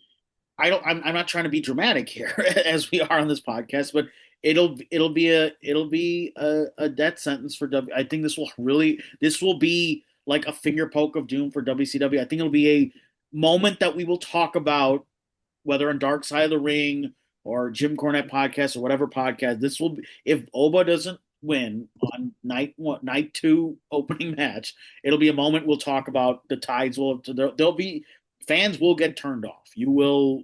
I don't know if I don't know if they're going to hijack the show, but it will be a, oh, what are we doing? Why do we care? We've seen it so much with people coming in, and this is not just a problem with WWE. You see that with AEW and other companies. Somebody gets a win, they never follow up on it. But this is the case where he wins, and then okay, yeah, but also that win means so much that you can kind of coast for a while. Like, this is a colossal moment. These are those, oh, they're not building new stars. You literally have it right here. We're so close. Give the people what they want. We don't need Swerve City here. I think Vince understood that, and I'm hoping that they make the right call Sunday, whatever, 5 p.m. Central, whatever time it is. ESPN, tune in and see the start of a new star. Like, he's got all the tools. He can talk. He can do everything. It's not like he's green and ain't pasture. He's ready to go. Like, I know one person did make there was something where it was like he should lose. So then, because you didn't just put him straight to the title. No, you can put him straight to a feud or a title. You can do whatever you want with them. When you have a victory like that, it's almost like you can do whatever the hell you want after that. You can go straight to a title. You can, go to the U.S. title, whatever. It's not going to hurt him, or like, it's not going to, well, what do we do now? No, that's a monumental, that to me, that's like that's the Undertaker streak breaking. This is that moment. So yeah, I hope they make the right call on Sunday. I'm certainly excited for this match, and hopefully they make the right call. They have to, live on ESPN. Yeah, well, yeah, they make. You know what? I do think that this is how disastrous Brock Lesnar would win. If Brock Lesnar wins, if I'm Tony Khan sending out a company memo, this is our shot to like fucking get in there because they just fucked up. But yeah, all right, let's keep it going. Okay, so next thing, will also be on ESPN. It's Penta versus Javon Evans versus Dragon Lee versus JD McDougall, whatever the fuck, versus Rusev versus Rey Mysterio.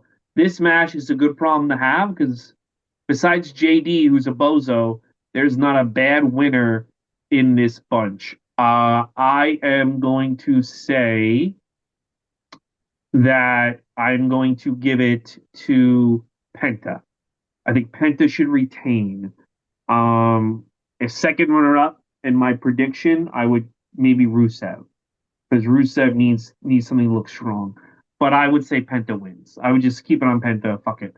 Kyle, your thoughts? Because I think this is the best match of night two, by the way. No, I don't. Yeah, I don't think there should be a U.S. title equivalent on the next one, but they didn't do that. But yeah, I think Penta either wins or Rey Mysterio wins, and then the next night he faces Dom on the Raw after WrestleMania, and then that also goes into the Judgment Day implosion. That's the only other thing that I see. Rusev could use it. There's that guy has come back for nothing.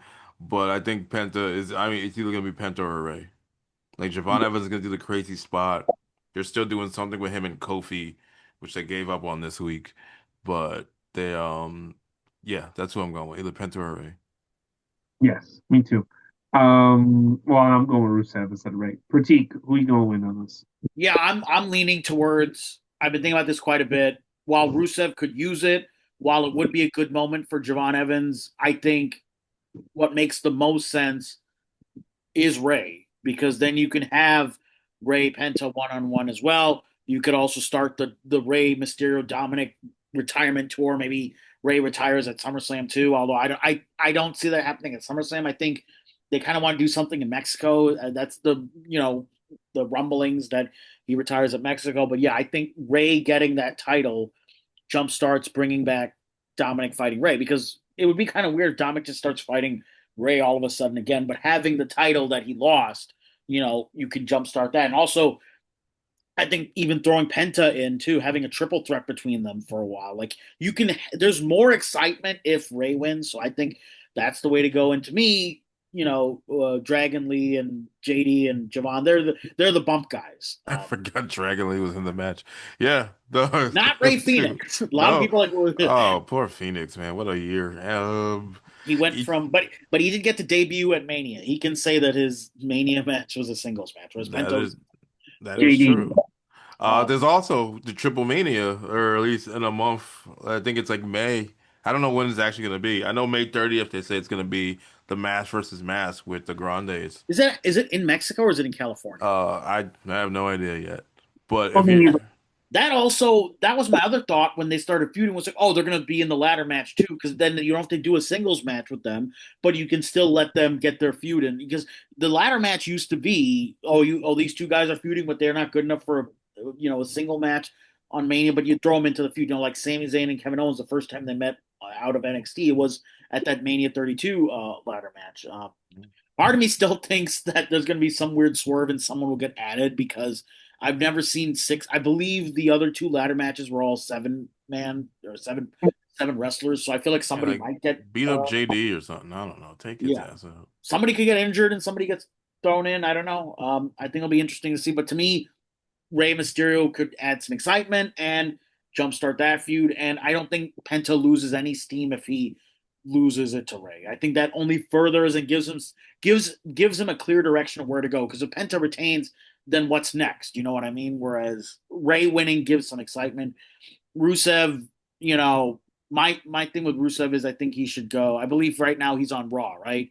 Yeah. So do this superstar shakeup, send him to SmackDown. He can bump with Damian Priest or something. I have no idea. Oof. Give him something. It's not a match I want to see. I know what's next for Penta. We've been listening to me all night. Fatal Influence, baby. Fatal Influence on Monday. They attack Penta. Yeah, Yep. Everybody, they're getting all trios the title. belts. Let's do it. Fatal Oh, Influence. somebody was yapping on Reddit about like WWE should institute trios titles. I'm like, they have too many titles if they're not even doing anything with. No, no more titles. No, none of these companies need more titles. They don't I know. mean, it would be the Wyatt Six versus MFT again, so we don't need Yeah, that. for the 50th trios champion. Yeah. Ugh. oh my God. Fucking, oh. You're not happy with this show at all. The It's a No, but card. I still think, like, yes, this is kind of thrown together, but it will be the exciting from an exciting standpoint for night two. This is something I would look forward to seeing live. No, this match is gonna be good. Yeah, It's gonna be hard to screw this one up. yeah. there's a post of Squared Circle Reddit, and it's about that the Hogan documentary is 4 hours, 4 parts, and they filmed 90% with him done, and then he went to the hospital with me and then died, never recovered. And I go, I bet you they're just going to shit on him in the comments, and that's all they do. And it's like, there's just no, uh, there's just no intelligent wrestling talk. Everyone is, oh, he was racist. Yeah, I know he was racist. Can we focus on the fact that fucking the documentary is 4 hours? That's crazy. I wonder what they're going to get into. So it must be like a four-parter thing, right? It's a limited series. Hmm. Cody Rhodes and Kevin Nash and Bischoff, so they got everybody in it. So it should be interesting. I'm sure they film more stuff after he dropped dead. So should be interesting. I mean, Mhm. I'm gonna check it out. I'm gonna check it out. Yeah. All right. Here's something that I think both these women are checked out of. It's Jade Cargill versus Rhea Ripley. I Oh my god! when Jade showed up, I really thought like that was the dream match, Jade versus Rhea. I never thought Jade was that good in AEW. I kind of feel like a lot AEW fans really they will cap for your fucking flaws as long as you're an AEW soldier. And they did that for Jade, and I don't think she's improved that much since. Jade really rubs a lot of people the wrong way, and she clearly has rubbed Rhea Ripley the wrong way. This feud has been weird because of that. This is the second WrestleMania feud. Let me tell you something. Women, all day on social media, women complain about men. Nobody hates a woman more than another woman. Okay, this is the second WrestleMania feud where these two women are actually acting. I think Tiffany's not on this card because of the shit with Charlotte. I think they strung her along until it was time to like get squashed by Jade, and then that's been it for her. Um, I'm gonna say Rhea wins. I don't know if the Shade Cargo thing's ever really gonna take off the way anyone thought. I kind of feel like she was shoved on the AEW television with little to no training. Tony pushed her to the moon. I don't think she really learned humility. And then obviously WWE, she was smart to jump when she did, because now I kind of feel like if Anna Jay or Sky Blue tried to jump and be a little bit more. I almost feel like her being so green when she jumped is why Blake Monroe had to go to NXT. They were like, yeah, we probably should have had Jade on NXT for a while. But we wanted to be like, AEW, come here, fuck Tony Khan. And I think she's I don't know. I think Rhea should just win. Rhea should win. So yeah, I think it's kind of over for Jade. Kyle, your thoughts? I think Jade is going to retain. I think we're going to see some type of thing with Bianca. Whether Well, Bianca helps Jade or whether Bianca comes in accidentally hits Rhea because the baddies are beat up right now, B-Fab and Mia. Bianca, while would be a very good face, we all love Bianca as a face. She was getting heels, she's getting boos a year ago. So unless they're gonna do that feud, Bianca Jade, I could see Bianca accidentally helping Jade, and then Bianca's kind of carrying the weight, depending on how healthy she is. Bianca's carrying the weight of this feud with Jade, Rhea, Io, Bianca. That's what I can see coming from that. Because like Rhea Ripley winning it, what's next? As for Tiffany Stratton. It seemed like all signs were pointed to the U.S. title, and then that match with Julia was just so bad that they took them off the card, all of them, which is not fair. But uh, maybe Julia's really hurt. I don't know. But they just didn't do anything else with them. 2 weeks, 3 weeks before Mania, and then it was crazy. She was on the show last year. She was a big part of the show last year. Her and Io were champions, and they're not on the card. Go figure. I just feel like some of these women get success so fast that it's obviously a young person's game. I mean, you don't. Well, I mean, Mickey James is up there. She's still on TNA, but you don't get. And maybe this will change as we get to. You don't get to fucking shine at 50. You got to get out, especially if you want kids. But It's. I think we need the house shows. We need more shows. I think because Tiffany was having bangers in 2023 with Becky on the NXT pay-per-views, and I think that got to her head, and the same thing. Jade was winning titles on, and I mean, and the AEW fans are treating her like she's so fucking great. I'm like, she doesn't know she barely knows what she's doing, and she's good because the other women are literally just getting beat. Like they're not having a match. It's just Jade hitting all her moves on Thunder Road.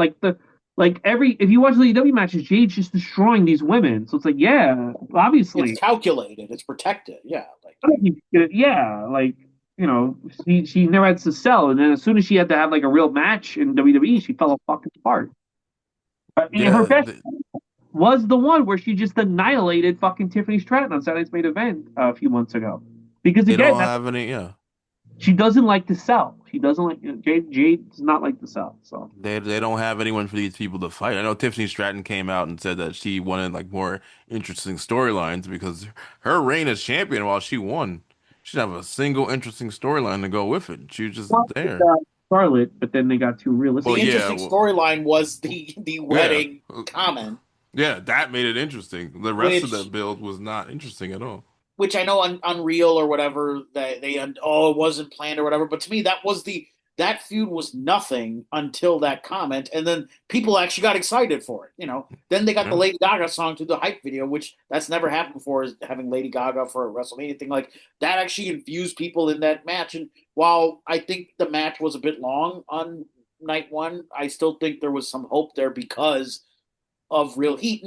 And as much as we want to talk about Twitter backs and forth, there was actually some real heat there with, Rhea and Jade for this. And I thought they were going to, I was so excited. I'm like, oh, they're going to use this now in their promos.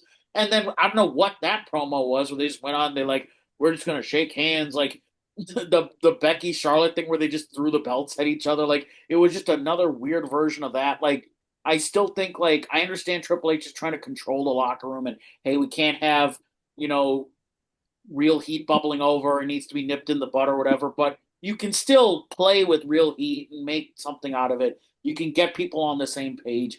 You have 10 million agents and coaches back there getting a lot of fucking TKO money.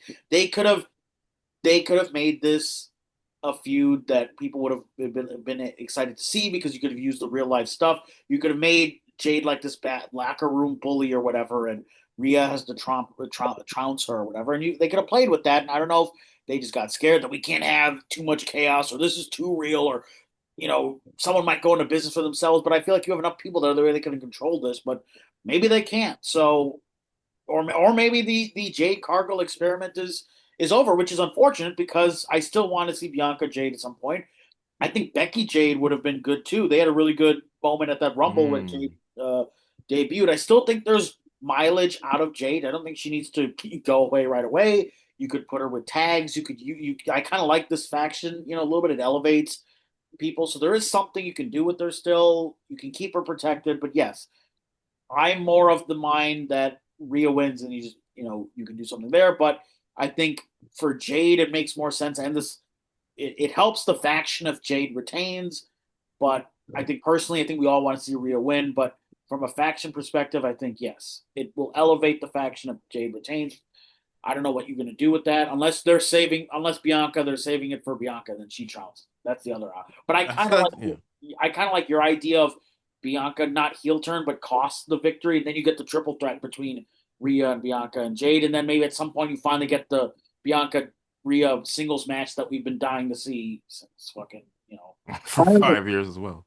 none of these, not a single one of these finishes has made me excited for the next year. It's just all like, well, I guess fucking Rhea Ripley's gonna win. Well, I guess fucking Randy Orton's gonna win. Like it's just it not a. almost feels like we have to get through this to get like this is almost like a stop, which is terrible because this is the show of shows, and it feels like a stopgap pay per view to It's get. kind of what Paul Heyman said about Saudi Arabia because he was like, we're already thinking about WrestleMania 43 or whatever he said on one of those Yeah, press yeah. conferences.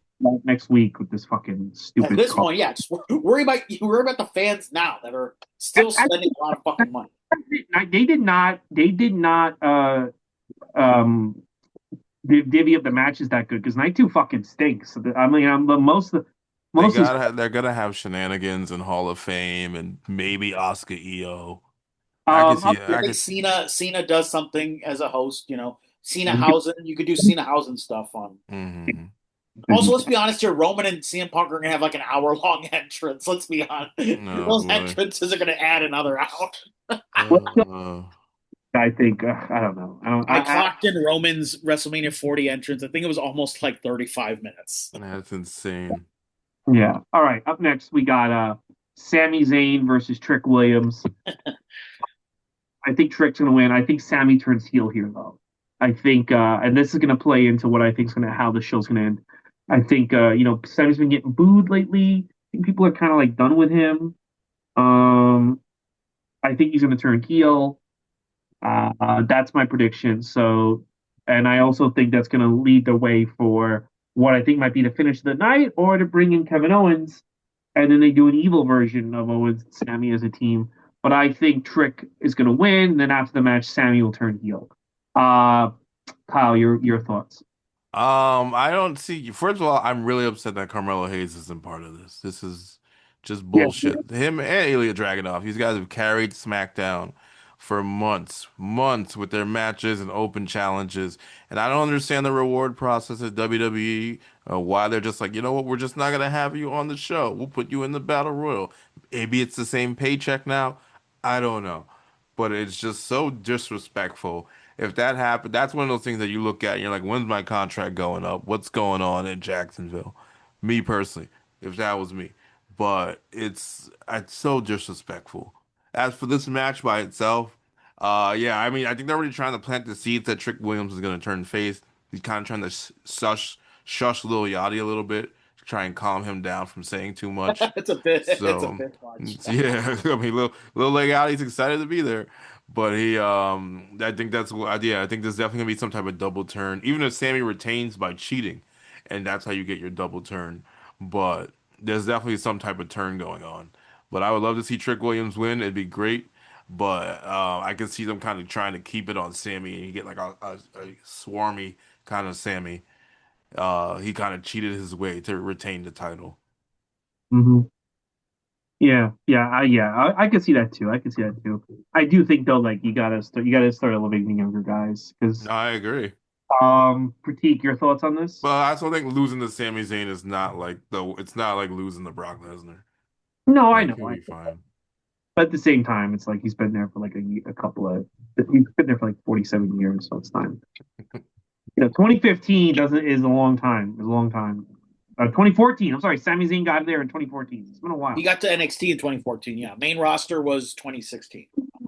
So Prateek though, what how you feeling? Who you got in this? So, I remember when Trick debuted and interrupted that Sammy promo, and I actually like the idea of them feuding. I think they have good chemistry together. So the match itself isn't the problem. It's just, yeah, you had Carmelo with the US title, which that's another one where Carmelo debuted and it just felt like he was kind of floundering for a while, and he was kind of slowly finding this groove with a great dance partner. You talk about great dance partners. Ilya and Carmelo have had great matches, dating back to their NXT run. I one of the few bright spots of the Nickelodeon multicolored NXT 2.0 logo era was the Ilya and Carmelo series of matches. So for our listeners, if you haven't gone back, I encourage you go back and watch their entire main roster stuff and their NXT route. Like talk about like two really good dance partners. And yeah, I think they should be echoing the sentiments that we've already talked about.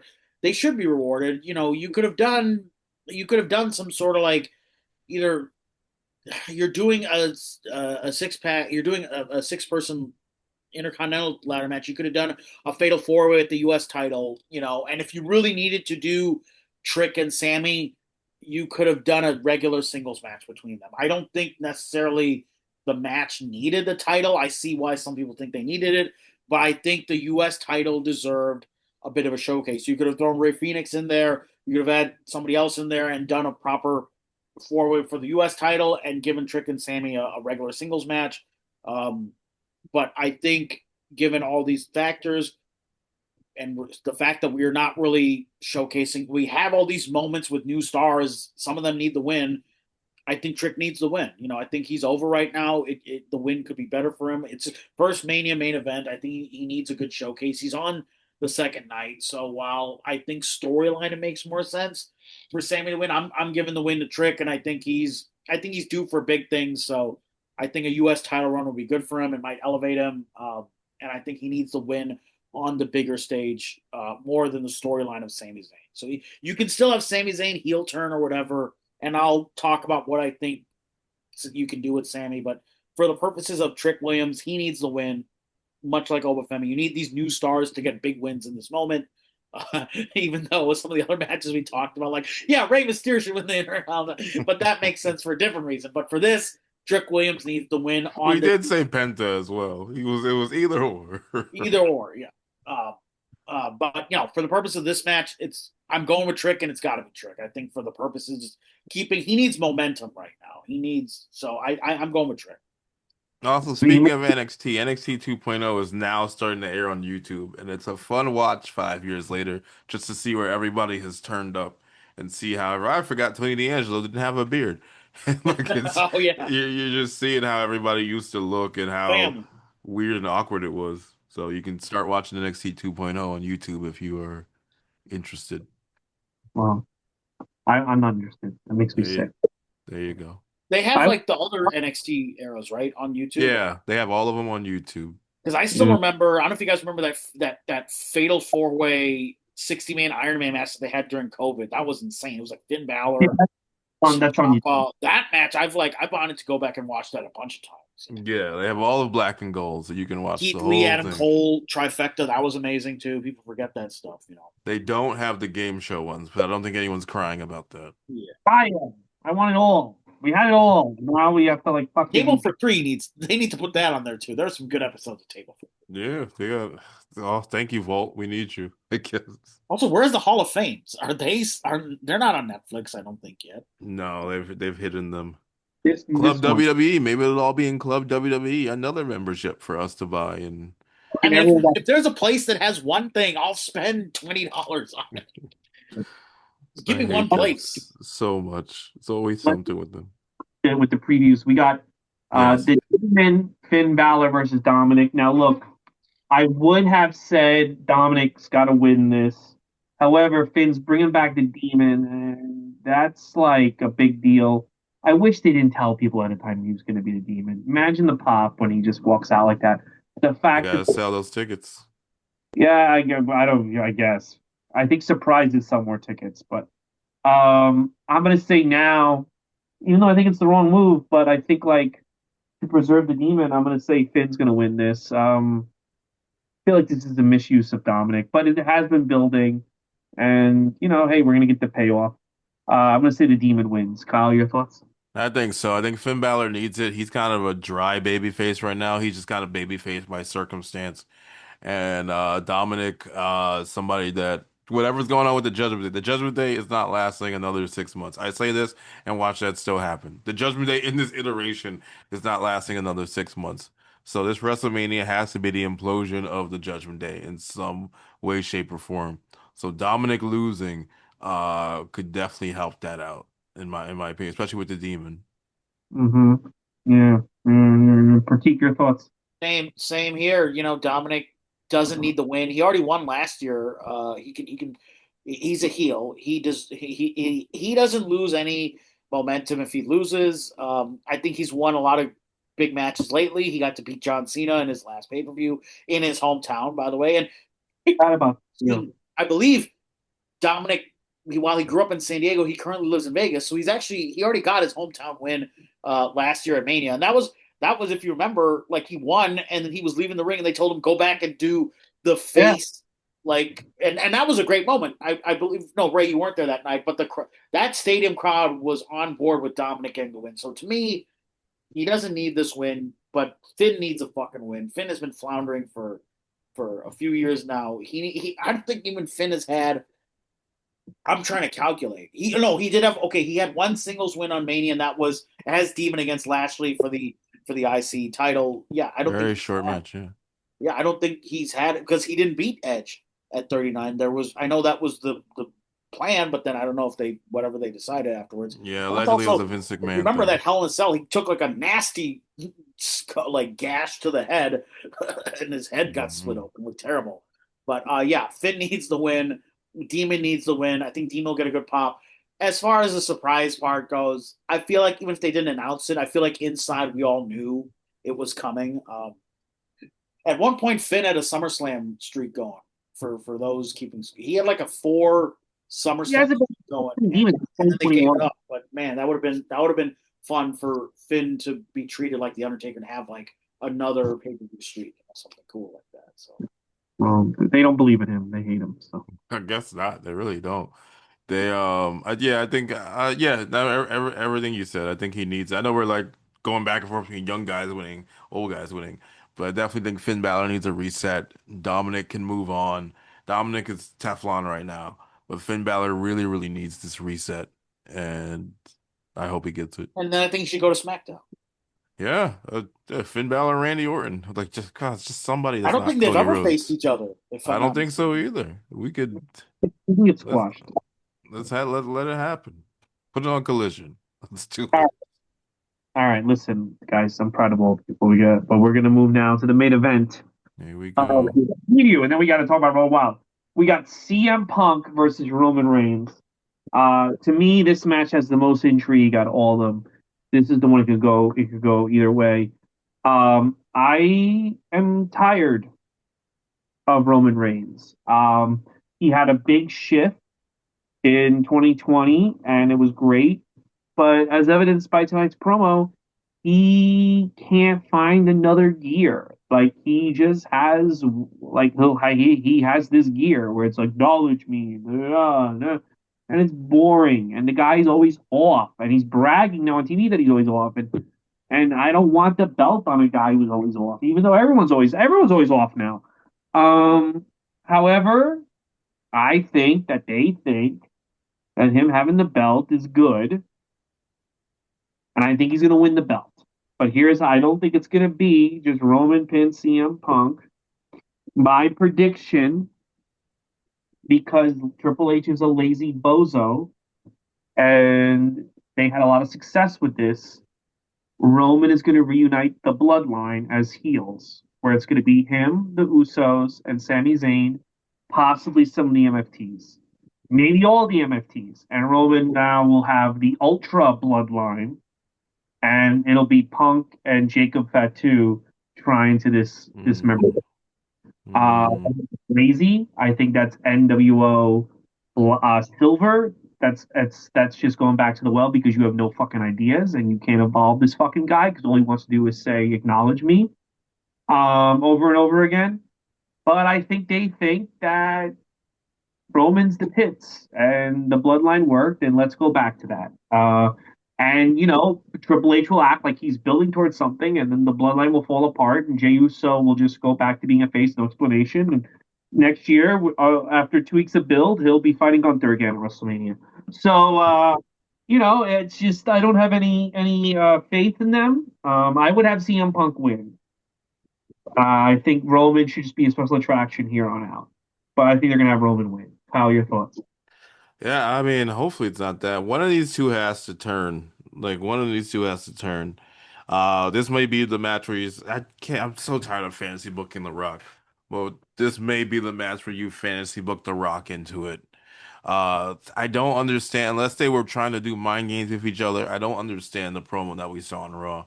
After weeks of just all this tension, they're just like, "Oh, I understand you, and I understand you," and just like, "I still hate you." All right, cool.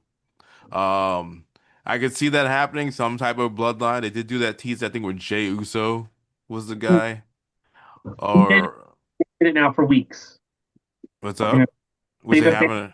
Yeah. showing storyline for weeks now. It was a whole big part of the story, and now it's just they just don't care anymore. It's So I just could. he just abandons things, man. I don't understand. People are getting paid to write this show. I don't know.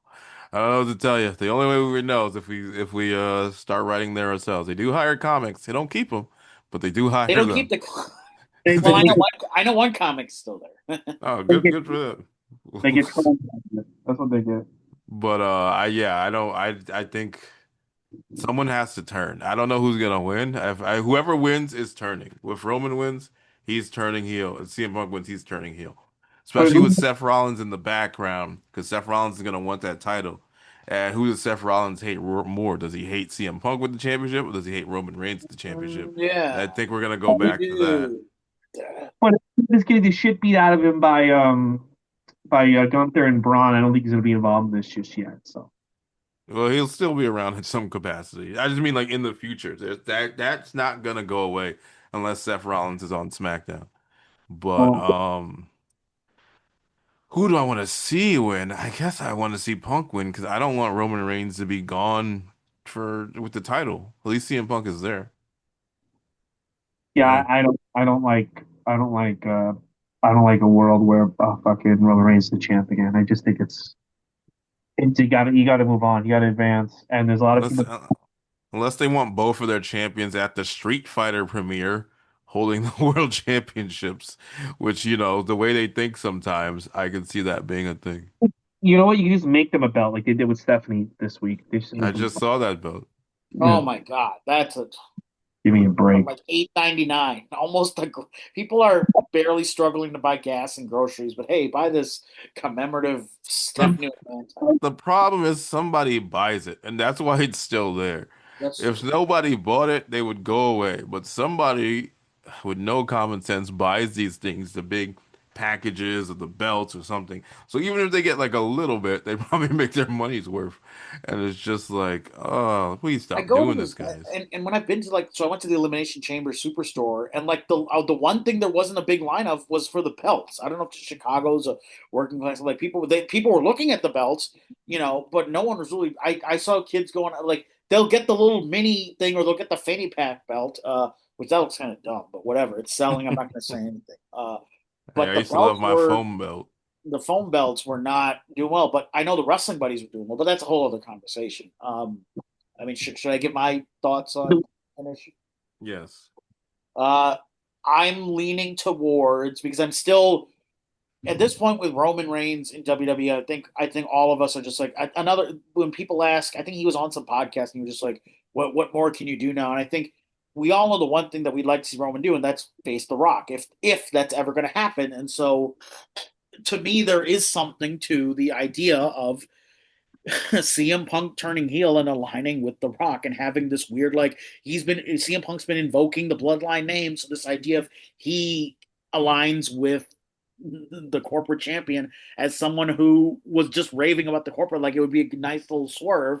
But at the same time, CM Punk as a face makes them a lot of money and mints a lot of merch. And I think CM Punk turning heel will hurt the merch bottom line, but I think that makes the most sense right now is to have CM Punk turn heel and become this kind of Rock corporate champion. And I think a better idea is Roman kind of fighting back as the underdog and facing kind of the Rock and TKO next year, in some sort Yeah. of. It doesn't Yeah. even, to me, Roman and Rock is not a title match. That's, It's just the Rock. It's just the problem with the Rock is, he's losing weight for roles. He's getting he's not older. consistent. He doesn't care. I don't think he cares for the product or the fans. And that whole what really bothered me. It's one thing if you can't make it, you can't make it, you can't make it. But what really threw me off last year was when he went on Pat McAfee's show Oh literally the God, next yeah. fucking day. I think he wants Triple H gone. I think he will be back when Triple H is fired, and then he'll fucking do everything that we're fantasy booking him to do. But I By don't that think time, it'll be Zilla Fatu facing The Rock. Or like Roman will be gone by that time. Oh my God. he's willing to play the long game. It's like, I don't need to do this. I want this guy gone if I'm going to do it. I think that's why he did what he did. I don't think he wants Triple H there, and I don't want Triple H there. So there you go. I just want things to work. Like I'm not. It's not that they have so many great people there, and they're just not like. Yeah, I think there is some, but I still think there's still money matches we have not seen from Roman. Like, sure, we've never gotten Roman Jacob, but how do you do it? Is Jacob's kind of over his face right now? Do we need heel Roman? Roman's really over right now. I don't think it makes sense for him to turn heel again. I don't know if rehashing the bloodline makes the most. I think there's something to Roman fighting the bloodline as the face, and they're the heels. I think there's something there. Or do we do Roman Jay and Jay becomes because Rock, we don't know Rock's fucking schedule, make Rock the rogue leader of. But then again, we just had Solo do the rogue leader of. It's just another rogue Samoan and a rogue leader, and you Thing, know. I don't think The Rock's showing up until Triple H is let go. I think like they're booking themselves into corners where we need The Rock. It's just not going to happen. Like, Rock, we need you. This Randy Orton thing makes no sense. Okay, fire Triple H, and I'll be there on Sunday. But I I think do that's think there is something. Whether or not The Rock shows up Sunday, there is something to, and this is kind of what I was thinking, is there is something to having and we've seen some AI pictures of it and all. Like, there's something to a TKO corporate stable. Whether you could yeah. have, that's where if Jericho hadn't debuted on AEW, there would have been great for him to just come in and run this kind of corporate heel stable. So there's something to if Orton is heel as champion and whoever turns heel in Roman Punk, aligning together and hey, we're going to both be corporate champions and just bully the entire locker room. And there is something to that. There is something to a final image of Mania being Randy Orton, heel CM Punk, maybe a heel Sami Zayn, heel Kevin Owens, someone turning Jey Uso coming in. Toss Jade Cargill in there. Like these are the people that we want. I mean, Yeah, they've done this storyline a million times. B plus player, blah blah blah. But these are the people that we want to and they're represent standing like TKO on the an red evil carpet Avengers, on just this. standing Yeah, tall at the This is the mark. thing. This is the first time the McMahons are not picking these people. This is yeah. side force now picking these people. So yeah, that is good. I just think like I don't think we're gonna But we get. have this TKO boogeyman, so you could I run with just it. don't think we're gonna see The Rock Roman at next year's WrestleMania. I think he's getting older, and I think the line in the sand is Triple H and Shawn Michaels have to get the fuck out, and that's it. And if they don't, he doesn't have to have that match with Roman. It's just not gonna happen. He'll make another Jumanji if he has to. You I mean, know, I think he's trying to. yeah. Well, he already made the third, but I'm saying he'll They make did another. make the didn't even just make the third. Oh, there you go. Just like, and I think Triple H keeps booking himself in a corner to get The Rock to come back, but he's not coming back. He's just not. He let the Cena thing die to prove a point. But Rock, to me, Rock, the unfinished storyline it predates even the Cena thing. The unfinished Rock stuff is from that fucking Mania 40. He pinned Cody, and we got no resolution on that. He gives Cody some weird box on the Raw after Mania. A Raw after Mania I was supposed to go to, but SeatGeek fucked my ticket over, so I never even went to that Mania. That was like the one thing I wanted to go to. But yeah, I, we never got a resolution. There's like Cody Rock stuff that never got resolved, and they're sharing a tequila at fucking like. So Oh there's yeah, so yeah, yeah. many loose I, ends. I think the Sola Sokoa bloodline thing was leading to all that It was, resolution. and then The Rock Rock, fucked it over. He fucked the it over. Rock He's been around. But also, like they buried Solo, and I don't like using that word. They buried Solo so much that like there was no way He that was looks going like to a fucking Mania. jobber now too, which is a shame because he looks good. Yeah, After that bad blood appearance, guys. Like he came Yeah. out to indicate that he was more he just did involved a heroin move and then just than he just did. Because I think he sits down with Triple H. He's like, I don't fucking like you, and I don't fucking need to be here and fix your. Shawn Michaels slapped my grandma, so 30 And years ago. if we're not going to do it exactly my way, then we're just not going to do it. And I'll make you look bad. And that's what he did twice. Yeah, he'll do it again this year. Rock, dude, people are all gonna be like, I guarantee you, everyone's gonna be like, well, I guarantee you, everyone in their head has a scenario where The Rock comes out on night one or night two. Everyone's walking into that arena with that scenario. All The Rock has to do is sit at home and fucking watch Spenguli on MeTV, and he that's look horrible. Svengoolie. Shout out to Rich Kosh, Chicago's own. And then call Pat McAfee or Stephen A. Smith the next day and talk about how bad it was. The Rock's I gonna would, stay. if it was on Pat McAfee, that would actually make sense heel wise. Yeah. There is something too, though, having maybe the MFTs. Which also, here's another sad fact: you have Solo Sikoa, who's never actually had a WrestleMania match. Yeah. Realize that. Yeah. It's That unfortunate. entire feud was bizarre. And Tama Tonga just giving the lantern away at the very end, like that was like, hey, this thing we've been invested in. Oh, it's not over yet. We got Friday. Yeah, And but then One why more did they give time, it? baby. I know there's a thing on. I know there's a big blow off match Friday, but I just think it's like you. I understand they didn't want to do the typical possession thing and you give it up early, but it just the way they did it, it just made it not. Why should I care that anybody steals anything anymore? I yeah. don't know. I just want Too them to many too stop many fighting each thievery other. like Braun Breaker not no it's not Braun Reed taking the shoes bracelets. Everybody's taking something, but we're not getting proper payoffs. It's a Yeah. whole. Yeah. All right. Well, listen, WrestleMania's gonna be a big disaster. No one's gonna like it. Aren't you happy you're not going now? Let's talk about I something feel that like the matches are gonna be okay. I think the match is gonna be a very long podcast. We're gonna be very short on Road Wild. The actual review, but But yeah. I think the matches, I think the wrestlers are gonna put their work boots on and do their best to deliver. The creative, we'll see. That's all I gotta I say. think everyone involved should be ashamed of themselves, including The Rock, who's not involved. Okay, let's go to something that also no Road Wild. booked into a corner. Speaking Yeah. Now, let me tell you something. So I started getting newsletters this summer. I started getting the Pro Wrestling Torch, the summer of '98.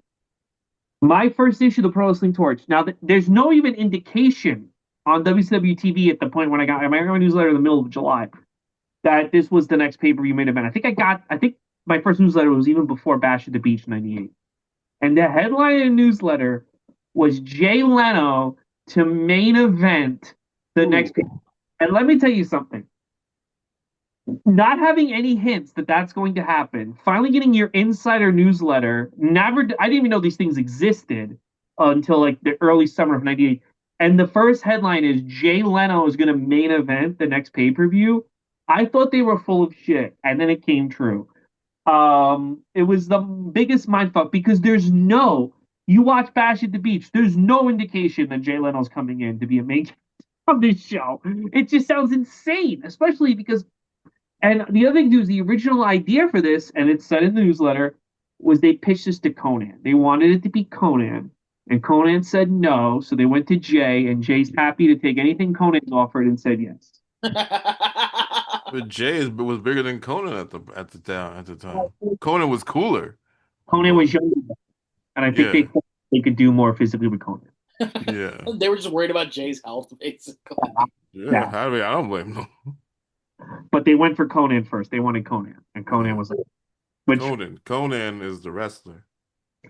overall, here's the thing: the first half of this show I actually like, and then the second half hits. The crowd loses interest, and then it becomes a big piece of shit. This NWO stuff is just killing them overall. Overall, Kyle, what do you think of the show? It was okay. It's definitely not gonna make, how we do the end of August, like who's number one. It's definitely not gonna be this show. I'll No. just tell you that. No, it was just a little all over the place. The crowd killed it for me a lot because the crowd like just did not give a shit about most of it, and Uh, that's always the kind of Road Wild shows. But they really just did not care. Ray Psychosis, I liked, even though it may not have been one of their better matches. Hoovy, Jericho, I liked. The same usual suspects, even Raven, Canyon, and not Lodi, Saturn. I enjoyed well, that, and then the rest of it, I'm just like, okay, this is well, shitty. it's just the undercard is delivering and the main events are not, and they're just. But you know what? Like we'll get it to that. But you see how they treat Sting on this show, and you're like, well, Oh my God, yeah. why would you even try if you're in the upper card? Like it's almost better to be like Kevin Nash and not give a shit because you're gonna get your way anyway. So you know, They should have had a different match for Goldberg if this was gonna be the end result. It's just kind of yeah. Pratik, overall, your stupid. thoughts on this thing? Overall, man, like as I've been watching these WCW pay-per-views, like again, you have so many great tools, so many great undercard, mid-card representatives. They could do so much more with these people. Don't get me wrong, they're great standout matches in the undercard, but it's just like when it comes time for the bigger matches, it's just whatever. And then yeah, the Jay Leno thing, I'm not against the idea of using Jay Leno. I don't know if this was the right crowd for. You probably could have had Jay Leno in the San Diego location, maybe, and maybe Rodman would have worked better because Rodman had a motorcycle too. His Mm. nightclub had a picture of him light up hair, and I think he would have fared better, with this match. I forgot that these two matches were so close to each other because I Hmm? remember Rodman thing happening because that angle. So did we talk about this in the other episode? But the Rodman Malone thing, yes, it kind of started in the finals, but they also had a big fight angle on Jay Leno, and I actually still have the newspaper of when they fought on Jay Leno, and I remember this angle also starting because of Jay Leno shit. So it's just like, so I will give Jay Leno some credit for, yes, he was the number one show at the time because I believe he was already beating Letterman in the ratings. So for the number one talk show to support wrestling and give them the proper due and not really make them look like idiots on the talk show itself, make them look like, a serious thing. I'll give Jay Leno that for supporting the industry and giving them a platform. But I don't think this crowd was right for that match. And you could see, we'll talk about it later, but there were parts during the other matches where like it just felt like random audience shots of like white supremacists during some of the matches. Like it's Hmm. Sturgis can be a little not colorful, but yeah, I think the crowd is a detriment to this paper for sure. Well, the reason they got Jay Leno to say yes to this is he goes to Sturgis. He is remember he's a gearhead. He likes cars. Listen, Yeah. I do, yeah, he's more of a car, but yeah, I guess he is a motorcycle guy too. He was going to go to this anyway, so it's an easy yes The because layup in that. anyway, I might as well make some extra money. So yeah, we can go. Come on. All right. Have you seen him drive around in any jalopies yet in LA? No, no, he is now like he's become like the new Paul Mooney. I mean, he's headlining everywhere for hours. He's at Flappers all the time. He's just a lot of my friends are opening for him that I know. I just never see him, but he's always at Flappers or he's at the Yeah, he's, comedy. he's always I've seen him pull out of the parking lot in like this army jeep or whatever. Like he'll bring a wacky car or two to the Improv or the Flappers. He loves his random cars. Yeah, I didn't He's take him for a motorcycle. he's out and about. He's out and about. Yeah. I should have like tried to find him and told him he would have hated those first 2 hours. Man, when are we gonna talk about me? Fucking who the fuck is Tiffany Stratton? What the fuck? Who cares? What about me? I like Yeah. yeah, where did What some is hookers get at? this? Kevin, you eat? And then he like, Yes, I don't know if Jay Leno would have liked the first 2 hours of this show, but I see it. Yeah, he's very much around. He's like one of the last old timers to like he's not stopping, you know?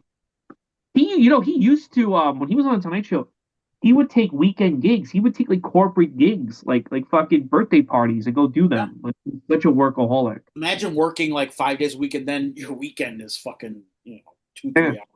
I guess that was the fun for him. I mean, the show is the show, and then you get to go and cut loose and do the stand-up Well, part. that's the thing. He probably got to be more of himself. Yeah. Yeah. All right. Speaking of more of yourself, let's get into the match. Here's the thing, man. I'm reading so I always pull up an old review just to remind myself of the order. I really think Dave Meltzer has broken people's brains of what good wrestling is. So the first match is Barbarian versus Ming. Now, when this match started, I was like, "Oh God, I gotta sit through this." Let me tell you something. You know how Big E always goes, "I want to see big men smacking meat." Yeah. That's what this match is, man. This match, I was surprised how much I like this match. And every review I've seen this match, they're like, "This is a piece of shit. Why was this on pay per view?" I thought this was a great way to start a show with Sturgis. Let's recap who's in the crowd. A bunch of manly men who like men. They don't know about pure so. They're not into fucking. They want men to punch each other, and that's what these guys do. And I think this was a great way to start the show. Hey, listen, I didn't realize, I didn't remember these guys fought each other. I thought they did pretty fucking good. Not everything. Everybody wants fucking Will Ospreay to jump 50. By the way, even talk about that shit show. Everyone wants Will Ospreay to jump 14 Video times game moves. on people. I thought this was fun. Afterwards, Hacksaw Jim Duggan comes out to save him, to save Ming, and then I'm like, oh my god, are the Kings going to remember? Because Hacksaw stole the kingdom from Haku in '89. I'm like, are they going to reunite? And I'm intrigued. I'm invested. I enjoyed this match. Kyle, your thoughts? I didn't really have a problem with this match. It was short, it was sweet. I was surprised that they feuded. I was like, I didn't know that they broke up. I didn't even. Every time I think of them in WCW, I think of them, the Faces of Fear, as a team. So it was a bit of a surprise. Jimmy Hart diving off the top rope, with light flashing before his eyes, also a surprise. No, I thought it was a cool opener. I had nothing against this match personally. Prateek, what do you think? One of the reasons I love doing this show is uncovering little gems. This was definitely a nice little gem to discover. And then, yeah, and a good hard hitting match again. What's great is they knew how to time the undercard really well. And then when things don't work, they're just like, no, let's just stretch that out. I'm like, no, tighten it up. But this was the perfect like 4.5 minute just boom boom boom hard hitting. And you're right, the crowd needs. They're not gonna. I don't know if they would have started with lucha libre. That would have been the best maneuver. So yeah, I'm good. Mm. Start with like two big guys just punching each other. That's all you need. And good on Jimmy Hart for getting physical. I've never seen Jimmy Hart be physical, so that was nice. Yeah, that was crazy. That was crazy. And it's like, you would think, like, hey, Jimmy Hart jumps off the rope. What year? I would be like 84, 85. Like, no, So I 95. audibly gasped, like, "Whoa, this is happening!" Like, Yeah. it got a gasp for some reason. Thank God he made it. With Yeah. someone in the back. Like he was told by like Kevin Sullivan, you got to jump off the top rope. Hey kid, All right. Up next, we got the Dancing Fools, Disco Inferno and Alex Ride. They're taking on Public Enemy, Johnny Grunge and Rocco Rock. This is a long one. This is a long one. It goes on and on. However, it's not that bad. It's a fine tag match. It could have gone worse. Again, this is not a bad match. This is like one of the last appearances of the Public Enemy before they go to WWF and get beat up by the APA, which is another legendary You didn't moment. even have to finish. You just could have stopped at the I'm just pause. laughing. Yeah, We knew. Match, Kyle. This match was a little too long for my taste. Rocco Rock does an insane triple table spot with the scaffolding, which like did not need to happen, but hey, that was cool. A little long, a little slow, even for hardcore standards, but it was not. It wasn't torturous. It was just a little long. Little long for these four guys. Pratik, what do you think? yeah. I like the table spot. Good little spots. Fest. They're kind of again. They knew how to pace. Like, okay, we'll start with something hard hitting, then we'll give you a little spot fest and some weapons and tables and all that stuff, ladders and stuff. So they're giving a nice little ascension for the show. The card is building well. Yeah, I'm not the biggest fan of either team, but it worked for what it was. But yes, could have shaved off. I clocked it. It's about what is it saying? Yeah, 15:27. You could have shaved off 8 minutes of that. That could have been done in 8 minutes. You know who knows how to do an 8 minute ladder and tables thing? WWE. So Hey, we'll see you next week. We'll see you yeah, this that's what's weekend. gonna happen. It's gonna after eight dude wipe commercials. Commercial. Yeah. TKO should have sold some commercials. This match would have been shorter. All right. Up next, Ravens rules. Raven versus Saturn versus Canyon. This is a triple threat.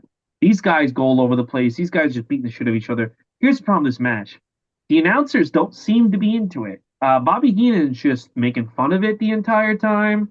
They're laughing about it. I don't think they like this match at all these three. I don't know who pissed in whose cornflakes. I don't know who fucked whose ring rat, but especially Bob is burying this fucking thing. He goes, now if Raven hates Saturn, but if Saturn hates Canyon, then Canyon hates Raven. He's doing this whole like he's just kind of goofing how bad the storyline is. But it's like, all right, but these guys, it's a triple threat. They all hate each other. They're all fighting. All right, they're beating the shit out of each other, and they're just like, oh, this is like a pile up on Interstate 5. Ah! They're just like goofing on it like these three idiots, like the Three Stooges. I don't get it. I thought it was the best match in the card, but the announcers are treating it. I could tell they don't like they don't like this match, and maybe they don't like somebody in the match. I'm here to tell you it was good.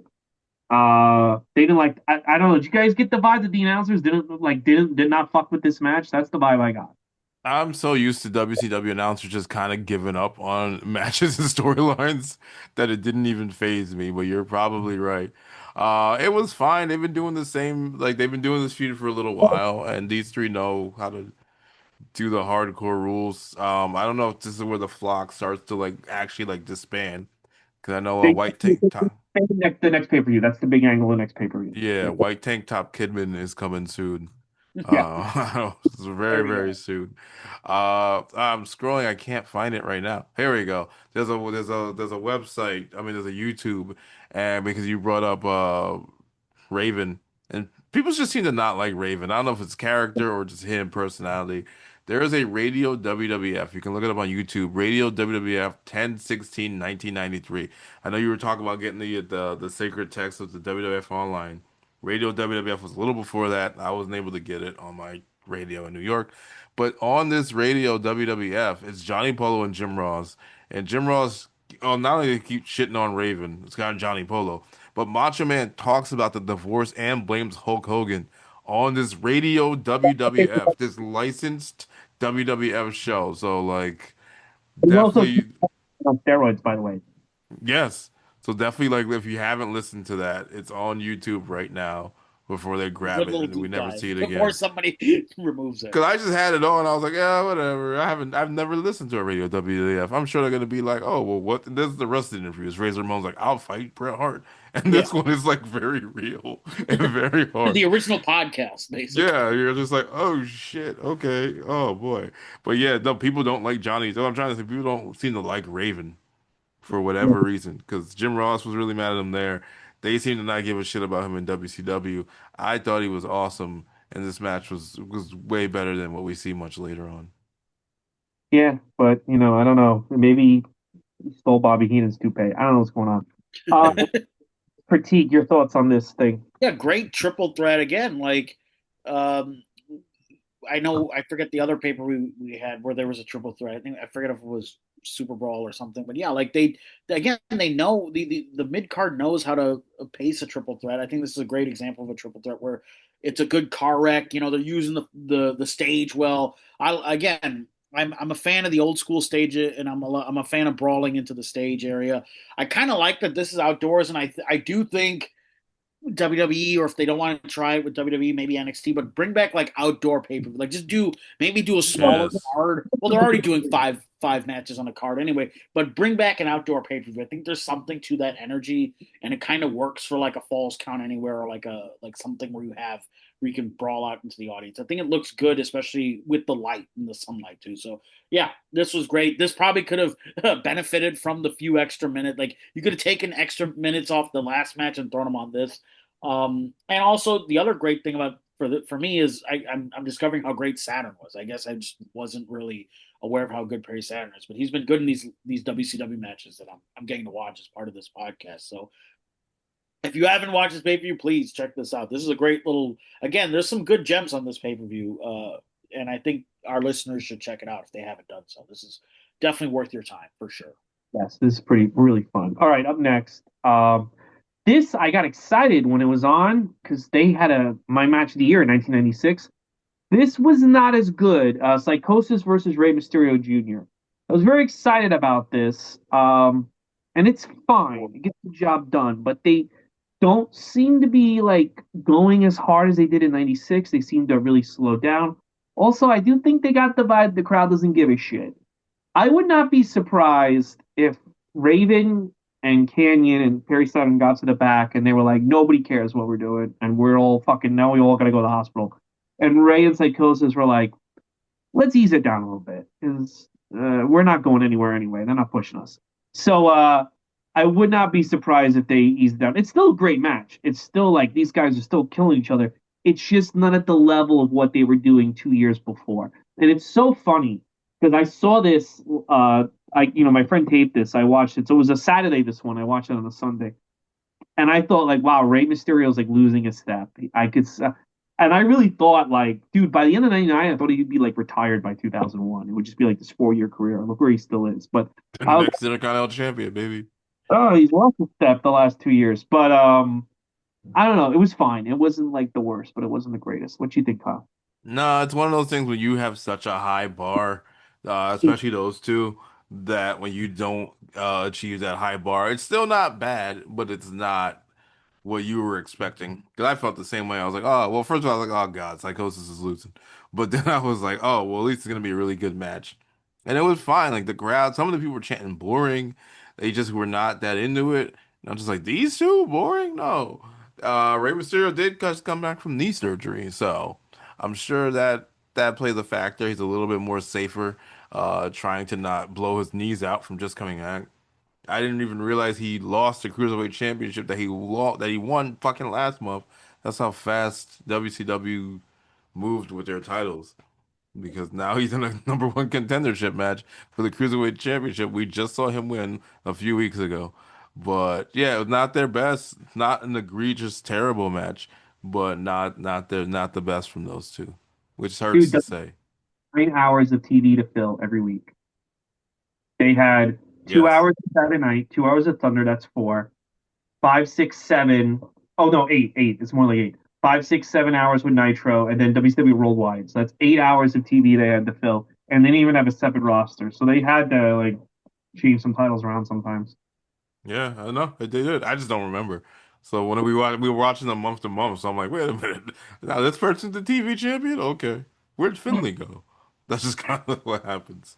But yeah, I wish it was better. It was not the worst, but it was not the best. It Yeah, was not just incredible either. it was not just it was just kind of average. Prateek, Yes.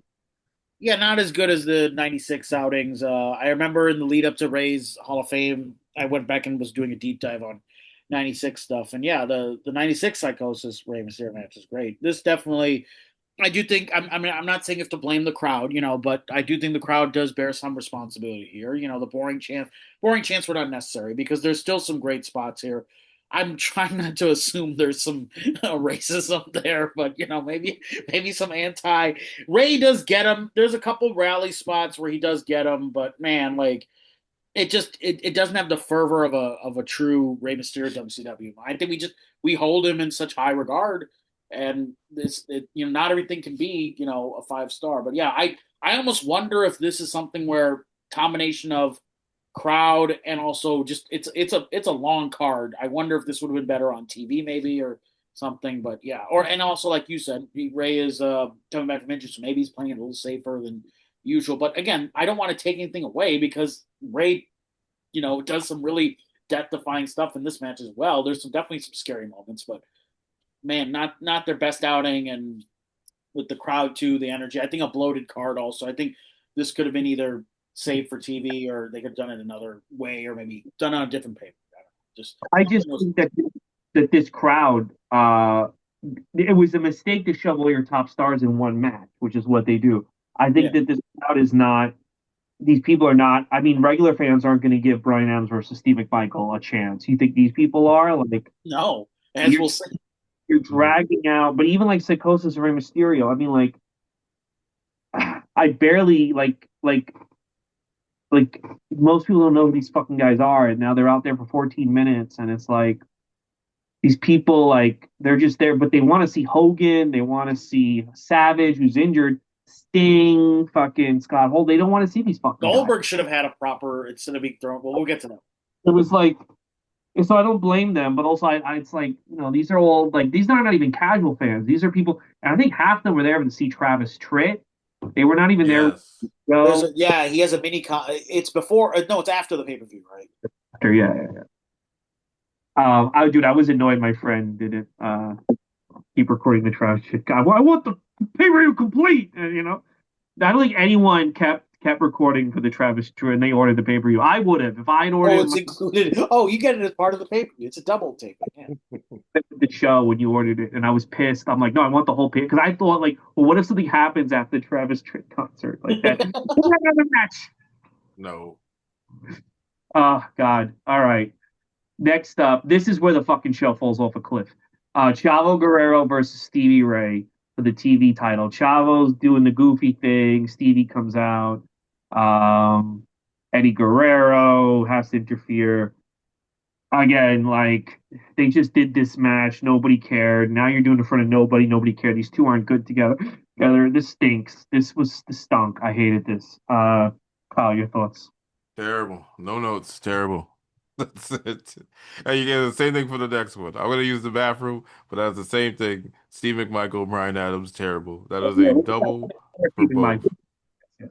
For Prateek, me, your for at least for me at least. I don't Yeah, need this could have been put on TV. You didn't need to do this on again. It's a long card. The crowd could not give two shits about it. They were just like, nope. So yeah, didn't need this on the card for sure. an embarrassment to society. Okay, before we get to Mongo, we're supposed to have Rick Steiner versus Scott Steiner, which was a big selling point on the main show. Scott Steiner, Yeah, they probably got gypped. The fans probably were gypped by that. this is very funny in hindsight because we know where Scott Steiner ends up. He's like he can't talk. They got it's kind of funny considering like how Scott Steiner's promos become. Yeah. It's funny, but it's not funny to the paying audience. They've been waiting months for these two to fight, and they stretch it out, and they don't have the match. Rick Steiner runs after him. Now, here's the other mistake they do. At the end of the show, they do announce one match for Fall Brawl. It's Rick versus Scott Steiner. It's going to happen no matter what. Guess what? They don't do the match when you get to the And fucking there. Brawl. There's another angle like this, and it's funny now. It's just really funny seeing Scott Steiner on that bed.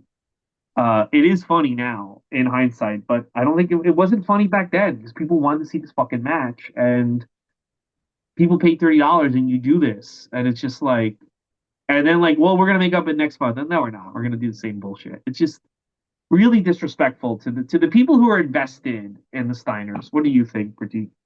No, I think this would, and again, we talked about how the matches they're putting on for this crowd don't vibe with what the crowd wants. They actually would have, this would have been a good place to do it. If you want to do your little screw job angles, then build this match earlier and then tease it later. But this would have been the payoff. This is a great location. I think sometimes WCW is just like, oh, we'll pull the trigger here, we'll stretch this out, and it's like they take these big misses where like they stretch something out that doesn't need to be stretched out, and then they rush something wrong. I'm like, no, that could have you could have kept that feud going. Those two have chemistry. You could have stretched this out. It's like they take these big misses and then it just pisses people off. Yeah, I would be like from a yes, it's very entertaining watching it back. It's fine and funny. Also, JJ Dillon in the ring, he's looking like Drew Carey with the fucking plaid shirt or whatever. Like it's very entertaining and kind of comical. But as a fan paying for this pay per view, or as a fan of Sturgis, wanting to see this, it's kind of a botch, and so you get kind of pissed off. So yeah, I think for the event itself, it kind of a dumb move, but I get that they were trying to stretch things. But I think you could have just done this sooner, and then this would have been a good. This would have been the crowd to enjoy this match. So they kind of fumbled. They kind of fumbled the ball on this one. Al, are you there? Or are you back from? I just came back. All right. What do you think about Rick and Scott Steiner? What do you think about Scott Steiner and the Gurney? Oh yeah, the crowd was not happy. That's one of the matches they wanted to see. Yeah. They've been pushing this off for months. So I thought this was finally gonna be it, but I guess not. So I don't remember what happens in that fall brawl. We'll find out. But I think it was a mistake to just not do it. And you pointed this out for me. JJ Dillon does just show up, find a way to show up on every show. I know. He was not really needed to be there, but he That's finds a right. way to be. That was just making this ineffectual, like, fucking statement. Yeah, that's why he was there. And I didn't notice it until you pointed it out. Oh, JJ Dillon has to be on every show in some capacity. I think he's on next month, too. He does something in next month, too. I bet. All right. Now we got Mongo versus Brian Adams, and Ugh. this show just hits the fucking toilet. Mm. Um, I know a lot of people want to put the blame on Mongo. I'm putting the blame on Brian Adams. Brian Adams, since he's come over from WWF, hasn't shown me anything. Hasn't shown me any. He's a disaster, and he brings down the fucking NWO, and he brings down the show. Mongo goes to where the opponent goes. And what I mean by that is you put Mongo in the ring with Will Ospreay, he's gonna have the fucking match John Moxley had last night. You put Mongo in the ring with I Show Speed, they're both gonna wind up cripples at the end, all right? Like he goes to what you can do. You show him what to do, he's gonna do it, which is impressive in its own right. But he's gotta have someone. That's why like his early matches were so good. Like when he's teaming with Chris Benoit or he's like fighting Ric Flair, it's good because Flair says do this and he fucking can do it. He's like, okay, baby, I'll do it. But fucking Brian Adams can't do that for this guy.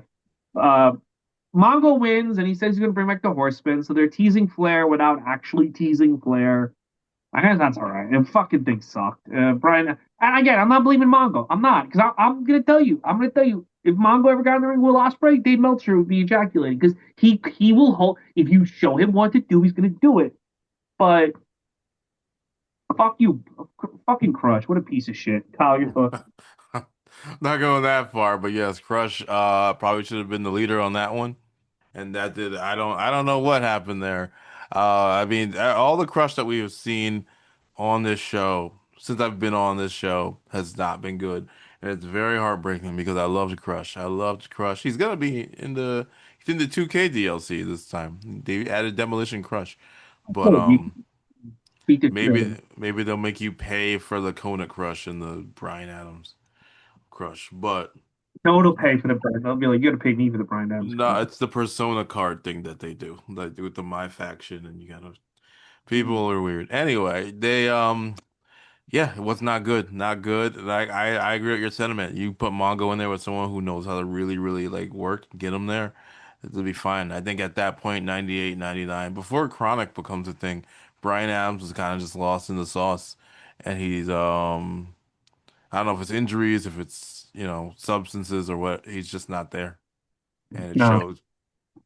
yeah, he's whatever. What are you gonna do with this guy? All right, up next, the show gets a little bit better, but I think the crowd just checked out. It's Jericho versus Juventud with Dean Malenko as the guest referee. Dean Malenko does not look happy with the guest referee. Here's the thing. Wait, This did is Prateek talk about the match of the year, Mongo and Brian Adams? that's what he said. Oh wait, I it's did not. the bathroom. You back? Yeah, I'm back. I'm here. Yeah. Yeah, Mongo. I think Mongo seems to be getting the blame for these things, but I think he can, like you guys have said, if he has the right dance partner, he can do something. And it's kind of funny. We had Rodman in the last pay per view. We're still on this Chicago sports trend. So yeah, I think he comes in and he can do a match or two. I just think this was again the not the right not the right crowd for this because I think this card just too long of a card, too many matches, not the right crowd. Crowd doesn't care. It's unfortunate. You probably could have used this either on Nitro or the other pay per view or something. But yeah, this was not the crowd for it. So moving on. So now we get Juventud versus Chris Jericho. As I said, Dean Malenko is a special guest referee. Juventud wins the belt from Jericho here, and that's just kind of it. Jericho now moves to a higher weight class. He's kind of hovering around the mid card titles. There was a pitch for him to join the NWO and the Giant to be his bodyguard. Jericho said no, and I don't think Hogan was happy about that. So I think that came from Hogan. Um, so Jericho kind of flounders. He has his problem with Goldberg, which we'll get into later as we progress through the pay per views. This match was fine, but also it's sad that this is the blow off for Dean basically standing there holding fucking Juventud Guerrero's hand up. There is a funny moment where Tony says, I wonder if Dean's ever refereed before. And Mike Tenay goes, oh, I know when he has. And they start laughing. And then he goes through when this guy was a referee. Man, Mike Tenay, guys like Mike Tenay and Joey Styles are missed greatly on the AW broadcast. Mike Tenay's so good at relaying information, whereas fucking Excalibur just blabbers on into the void like a fucking idiot with stupid mask. What a bitch. Anyway, the match was good, but the crowd wasn't into it. And I think it kind of hurt the crowd. I think it kind of hurt it. Kyle, your thoughts? Yeah, I think the crowd wasn't into it. I think, yeah, I had nothing against the match itself. They did some interesting stuff with Dean Malenko, and yeah, I guess this is the blow off. I guess they don't get their like one-on-one matchup. I forgot about the Jericho thing. I guess that's in the book about the NWO, Yeah, but as the year progresses, yeah, because we're about to now enter the Goldberg phase of his career. yeah, which is good because he didn't need to be in the NWO. You needed non-NWO heels out there.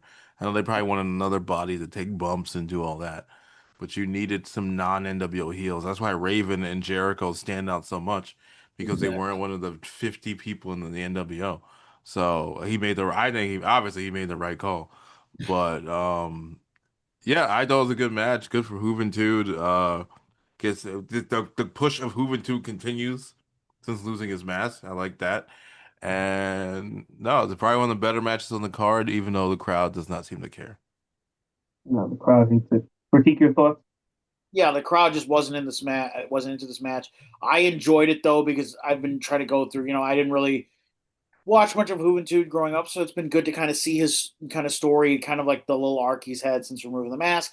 I'm loving WCW Jericho as well. Yes, I also don't think he needed the Giant right now. Also, I think it worked better in WWE when they were Jericho. That made more sense, uh, and that was more entertaining. They also, I believe, they reunited. Jericho reunited on the Jericho Cruise, one of the last cruises or whatever. So there was a time and place for Big Show and Jericho. It just wasn't in WCW. It didn't make sense. Yeah, there's still some great moments in this match. So yeah, I definitely like you guys have. I want to highlight the technical part of it, and I think it is one of the better technical matches on the show. And the crowd does get a little bit into the high spots, but yeah, they could have been way more supportive of this match. This was definitely better. It deserved better from the crowd for sure.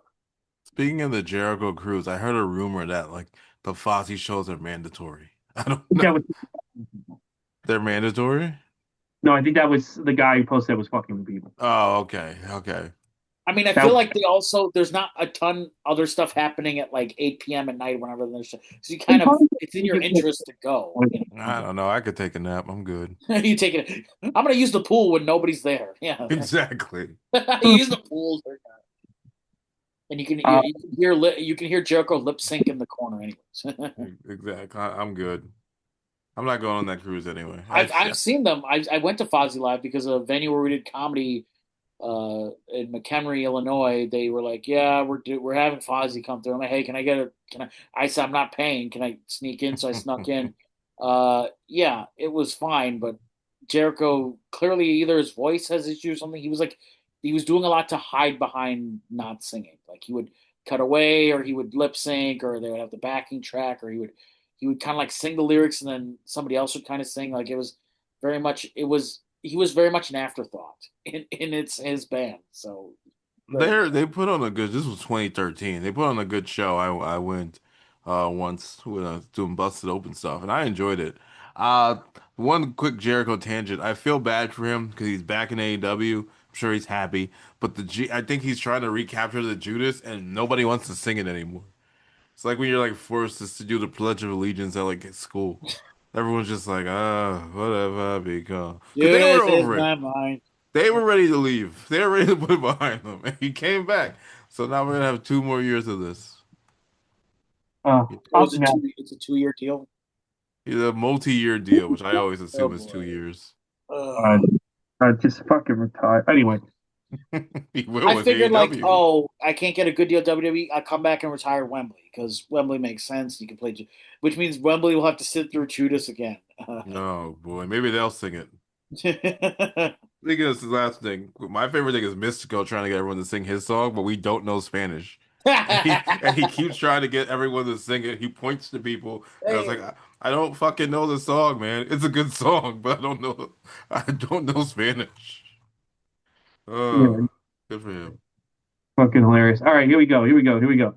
It is to me another big fucking waste of time. It's the black and white versus the Wolfpack versus Goldberg and a yeah, randomly Goldberg. non-title nine-man battle royal. First of all, Scott Hall comes out. He's just like dead inside. You can already tell we're just watching this fucking guy die. He's looks like a different person than he was like a year ago. He's watching this fucking guy just kill himself on live TV. To be Uh, fair, he lives a very long time. no, I know he does live like 25 years more. But I'm just saying he looks already like he's just fucking like his spirit's gone. Yes. The cat comes out, Sting walks out and runs out like a fucking idiot with his stupid red face paint. He's not even like just all the mystique is gone. And then Goldberg comes out. They love him. And then the match happens, and Goldberg is just dumping Sting out. He's dumping Luger out. He's dumping everybody out. He fucking jackhammers the Giant. He just beats all the top guys in one match that nobody cares about. Nobody. It wasn't even for the title, so like he could have got thrown over the top rope. Why do this match? It's just lazy. It's just fucking lazy. It just feels to me like nobody actually wanted to like Sting and Nash and Hall. They didn't want to have a match. So it's like, well, in this battle royal and we'll make Goldberg kind of look good. I don't know. It was just stupid. It's stupid to have all these guys and Sting, man. Hold on. Sting was the biggest star in the world a year ago. And now they're just treating him like a fucking doofus. It's like, like Goldberg and Sting can be over at the same time. You don't have to treat Sting like a fucking idiot. And it's just like you guys just pissing away money.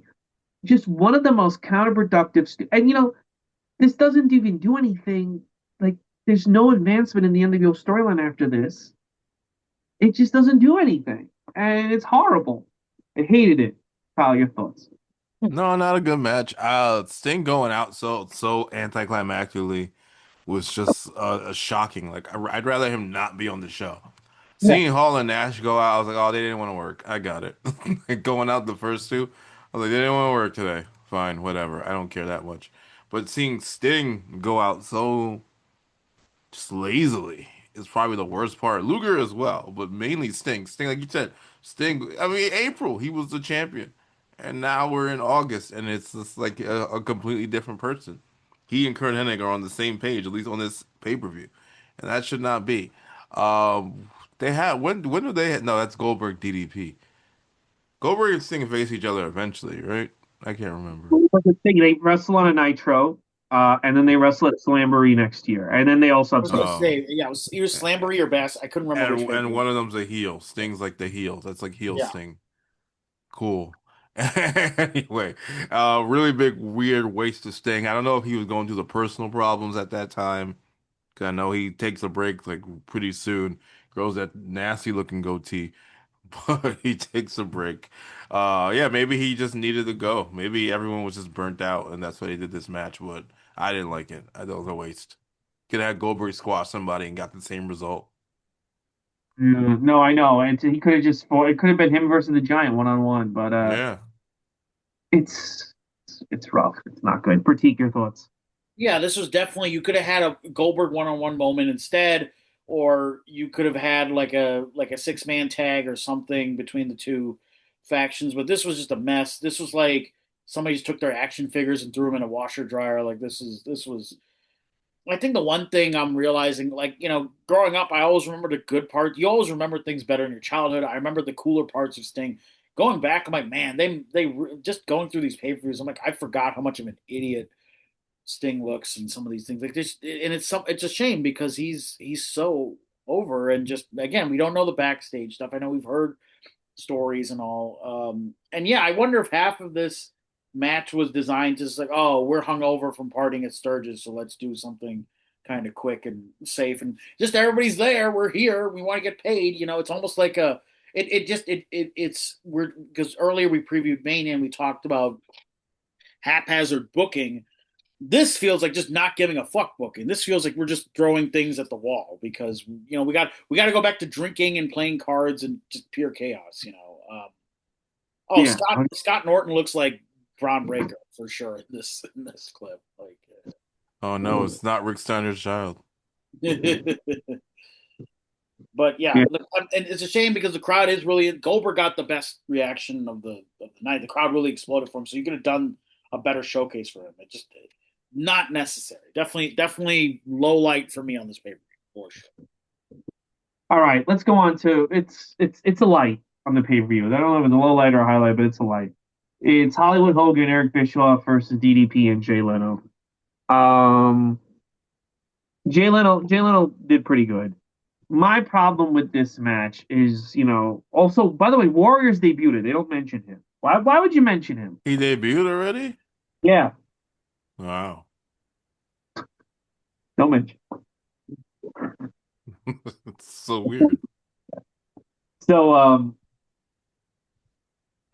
Leno does pretty good. Kevin Eubanks does pretty good. Here's the problem I have with this match. Jay Leno is just beating the shit out of Hulk Hogan. And I get it. Hulk Hogan's letting Jay Leno beat him up for the cameras. However, the storyline where he's been invincible and no one's been able to get a hold of him, now he's getting beat up by Jay Leno. It's like, mean to tell me the NWO just couldn't run in and beat up Jay Leno. Like they're beating up, and I get it. I get it. But it's fine. I was more impressed with this match as a kid. Knowing now it doesn't lead to anything, Jay Leno has no fond memories. He's not in the Hall of Fame. At least to nothing. Yeah. Kind of like, what did you get out of this? Because you didn't get much. Now, granted, Bret Hart and Kevin Nash were going to wrestle on tonight's show, and then Owen Hart died. And the rumor was Bret was going to win the belt on the Tonight Show. So maybe that would have been more of a partnership. But that's kind of the last thing they ever do is the Night Show. Understandably why it was I understand why it was canceled, but nothing ever comes of it. So I don't know. And the press they got, people kind of like made fun of it that Jay Leno was beating the shit out of Hulk Hogan. It was fine. It was fine. It's just, no one, not everybody can be Logan Paul. It was fine. What do you think, Kyle? Not anybody. Yeah, I don't really have any notes on this. Not in a good way. It's just kind of like I know what I'm watching. It's Jay Leno getting his. I was more impressed with Kevin Eubanks. That guy was dedicated. He It had was Jeff. the he was jacked. He had a diamond cutter. He was doing the interference spots. It's like almost like it was for him. Like that's like he really wanted to be there. Everything else was the typical celebrity WCW stuff. I think this was supposed to also lead to like WCW on NBC. Like it was like talked about that they wanted to do their own like Saturday Night's main event and stuff. They had it signed and then NBC backed away. They didn't want Yeah. Oh, they the wanted the basketball strike ended or something, right? NBA and, strike. and Um, it's going to have Rodman and Carmen Electra get a wrestling divorce. They were going to get divorced on the first episode. okay. Oh my God. Well, maybe it's for the best. But yeah, they have yeah, I thought that so all that kind of makes sense. But it was what it was. I don't really have any I'm not grading this. It's Jay Leno in the ring, you know what I mean? Yeah, it's fine. Also, by the way, it was killed because Eric Bischoff knows this now. They were executives that didn't want WCW to expand. It was like, hey, this is going to help us expand and win the war. Like, we're not in the business of this expanding, and we don't want to do business with NBC. So, That makes no sense. Why would you not want more Oh, money? like Dick Ebersol, man, because Dick Ebersol liked Vince. So you think it's like a Vince alignment thing? no, I think people were already planning to get rid of it. Oh, the Like, Time Warner people did yeah, not like those. Oh, we're not going to help you make this a bigger deal than we want to unload this and forget about it. So, and being on NBC and having Rodman get divorced in the ring, I imagine it would have led to a match. I imagine, maybe Jericho interferes. I don't know. I mean, in the heat of the night reruns were doing so well for them. They did not want. I just think they just didn't want. There were people who remember they had this idea that they wanted like shows like The Sopranos on, and they tried it for a little bit. Nobody cared, and that's why now Yeah. AEW. The only thing now anybody watches now is AEW. Those fucking network. Critique your thoughts? yeah. I mean, you can't. You kind of have to grade this on a curve for sure. I think I don't want to take anything away from the celebrity involvement part. Jay Leno did his part. He served his purpose well. If anything, he tried too much. What were we going to expect him to do? Dive off the top rope. I mean, he came out. He gave out. He brought attention to this. I know people who didn't watch WCW who definitely tuned in because of this. I remember the angle on the Tonight Show, and I do think he deserves credit for he played his part well. Kevin Eubanks. The only thing missing was Kevin Eubanks taking the saxophone and hitting somebody over the head with it. That would No, have that would have been awesome. that would have been awesome. And again, a good showcase for DDP. I think this helps kind of cement his sort of mainstream status. So in that way, I think it was what it was. I have other problems with this pay per view, but yeah, this was the flash and the what do we say? It's not it's a sizzle, but it's not steak. So this this was sizzle. It was what it was.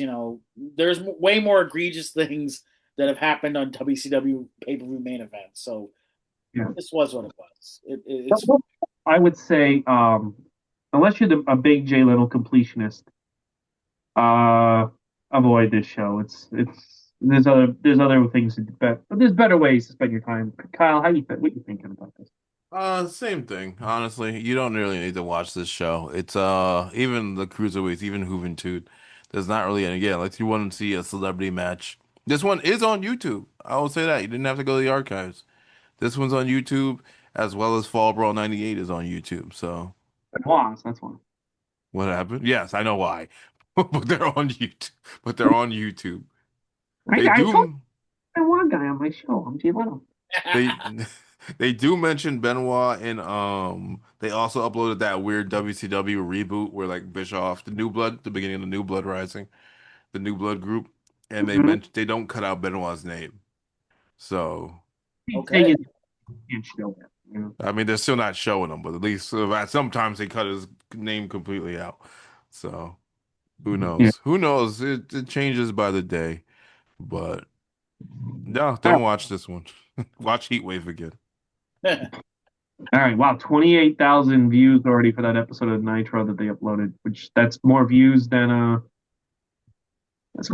had when it aired. Okay. So let's review the next 4 weeks. Next week, we are going to cover the fallout of WrestleMania and review SummerSlam 98. I was at SummerSlam 98 live. Will I be at WrestleMania live? Probably not, but who's to say? And and the main event of SummerSlam 98 is Undertaker versus Austin. Then in 2 weeks, it's Fall Brawl 98. The main event of that is the Wolfpack versus Hollywood versus WCW in a War Games match. 3 weeks late after the next, 3 weeks later, 3 weeks from now, we're going to do Breakdown, which is Undertaker and Kane versus Stone Cold Steve Austin. And then in 4 weeks, we're going to do Judgment Day 98, which is Undertaker versus Kane as the main event. So lots of Undertaker, lots of Kane, lots of War Games. What are you excited for, Kyle? You know what? I'm just gonna go with SummerSlam because I want to hear your live firsthand being there. You were there, so we get to hear it from your eyes, from your ears, from your mouth, from everywhere, I guess. It's late. Prateek, what are you excited for? SummerSlam and Judgment Day. Judgment Day was in Chicago at Rosemont Horizon. There's also some stuff that happens on Judgment Day that is pretty iconic. Yeah, So yeah, Iconics debut. No one knows about that. Halloween Havoc '98 also on the vault. oh, there you go. Oh wow! Well, I got it on DVD. I have the SummerSlam box set, so doing great. There you go. There you go. Kyle, That physical media. Hell yeah. what do you got to plug, Kyle? Oh, character select comedy, May 2nd, The Rock's birthday. He won't be there, but 6 o'clock at the stand. Tickets are already on sale. Come hang out with us. And anything else, I will announce soon. Yeah, and Prateek, what do you got? What are you promoting? On Instagram at Prateek Comedy, Prateek Comedy. All my comedy dates are on there. I have to add dates for this other thing I'm doing, but I am allowed to announce it now. I will be doing commentary for Armored MMA. If you'd like to see guys fight in suits of armor, and Armored MMA is also the first league to use the octagon. So I'm doing some commentary for them on April 25th at the Horseshoe Casino in Hammond, Indiana, and then I will be back with them on June 5th in Minneapolis. Armored MMA at Armored MMA on Instagram, and tickets are on there. And I'll also be putting the ticket link in my link tree on Instagram as well. So support Armored MMA and support you guys and support live combat and live comedy. Live combat, man. All right, guys, that's the show. Enjoy WrestleMania week. Enjoy Uh, WrestleMania. if you're not ready after this, we did a as long as a pre-show as the WWE is going to do, and Yeah. we didn't even have any stupid commercials. We'll see you next week. No dude wipes. No, dude, what I've seen. No, in all seriousness, find something you're gonna enjoy about this week. It's a big weekend for wrestling. If you don't like the WWE, AEW is gonna have a big title match on Wednesday. There's a whole bunch of stuff on Thriller and all that stuff that you can watch if you like indies. There's gonna be something that you're gonna like. It's a big weekend for wrestling. So I hope you find something that you enjoy, even if it's not WrestleMania. And I hope that you find Absolutely. nothing and you turn your. Okay. All right. All right, guys. Thank you so much. Thank All you. right.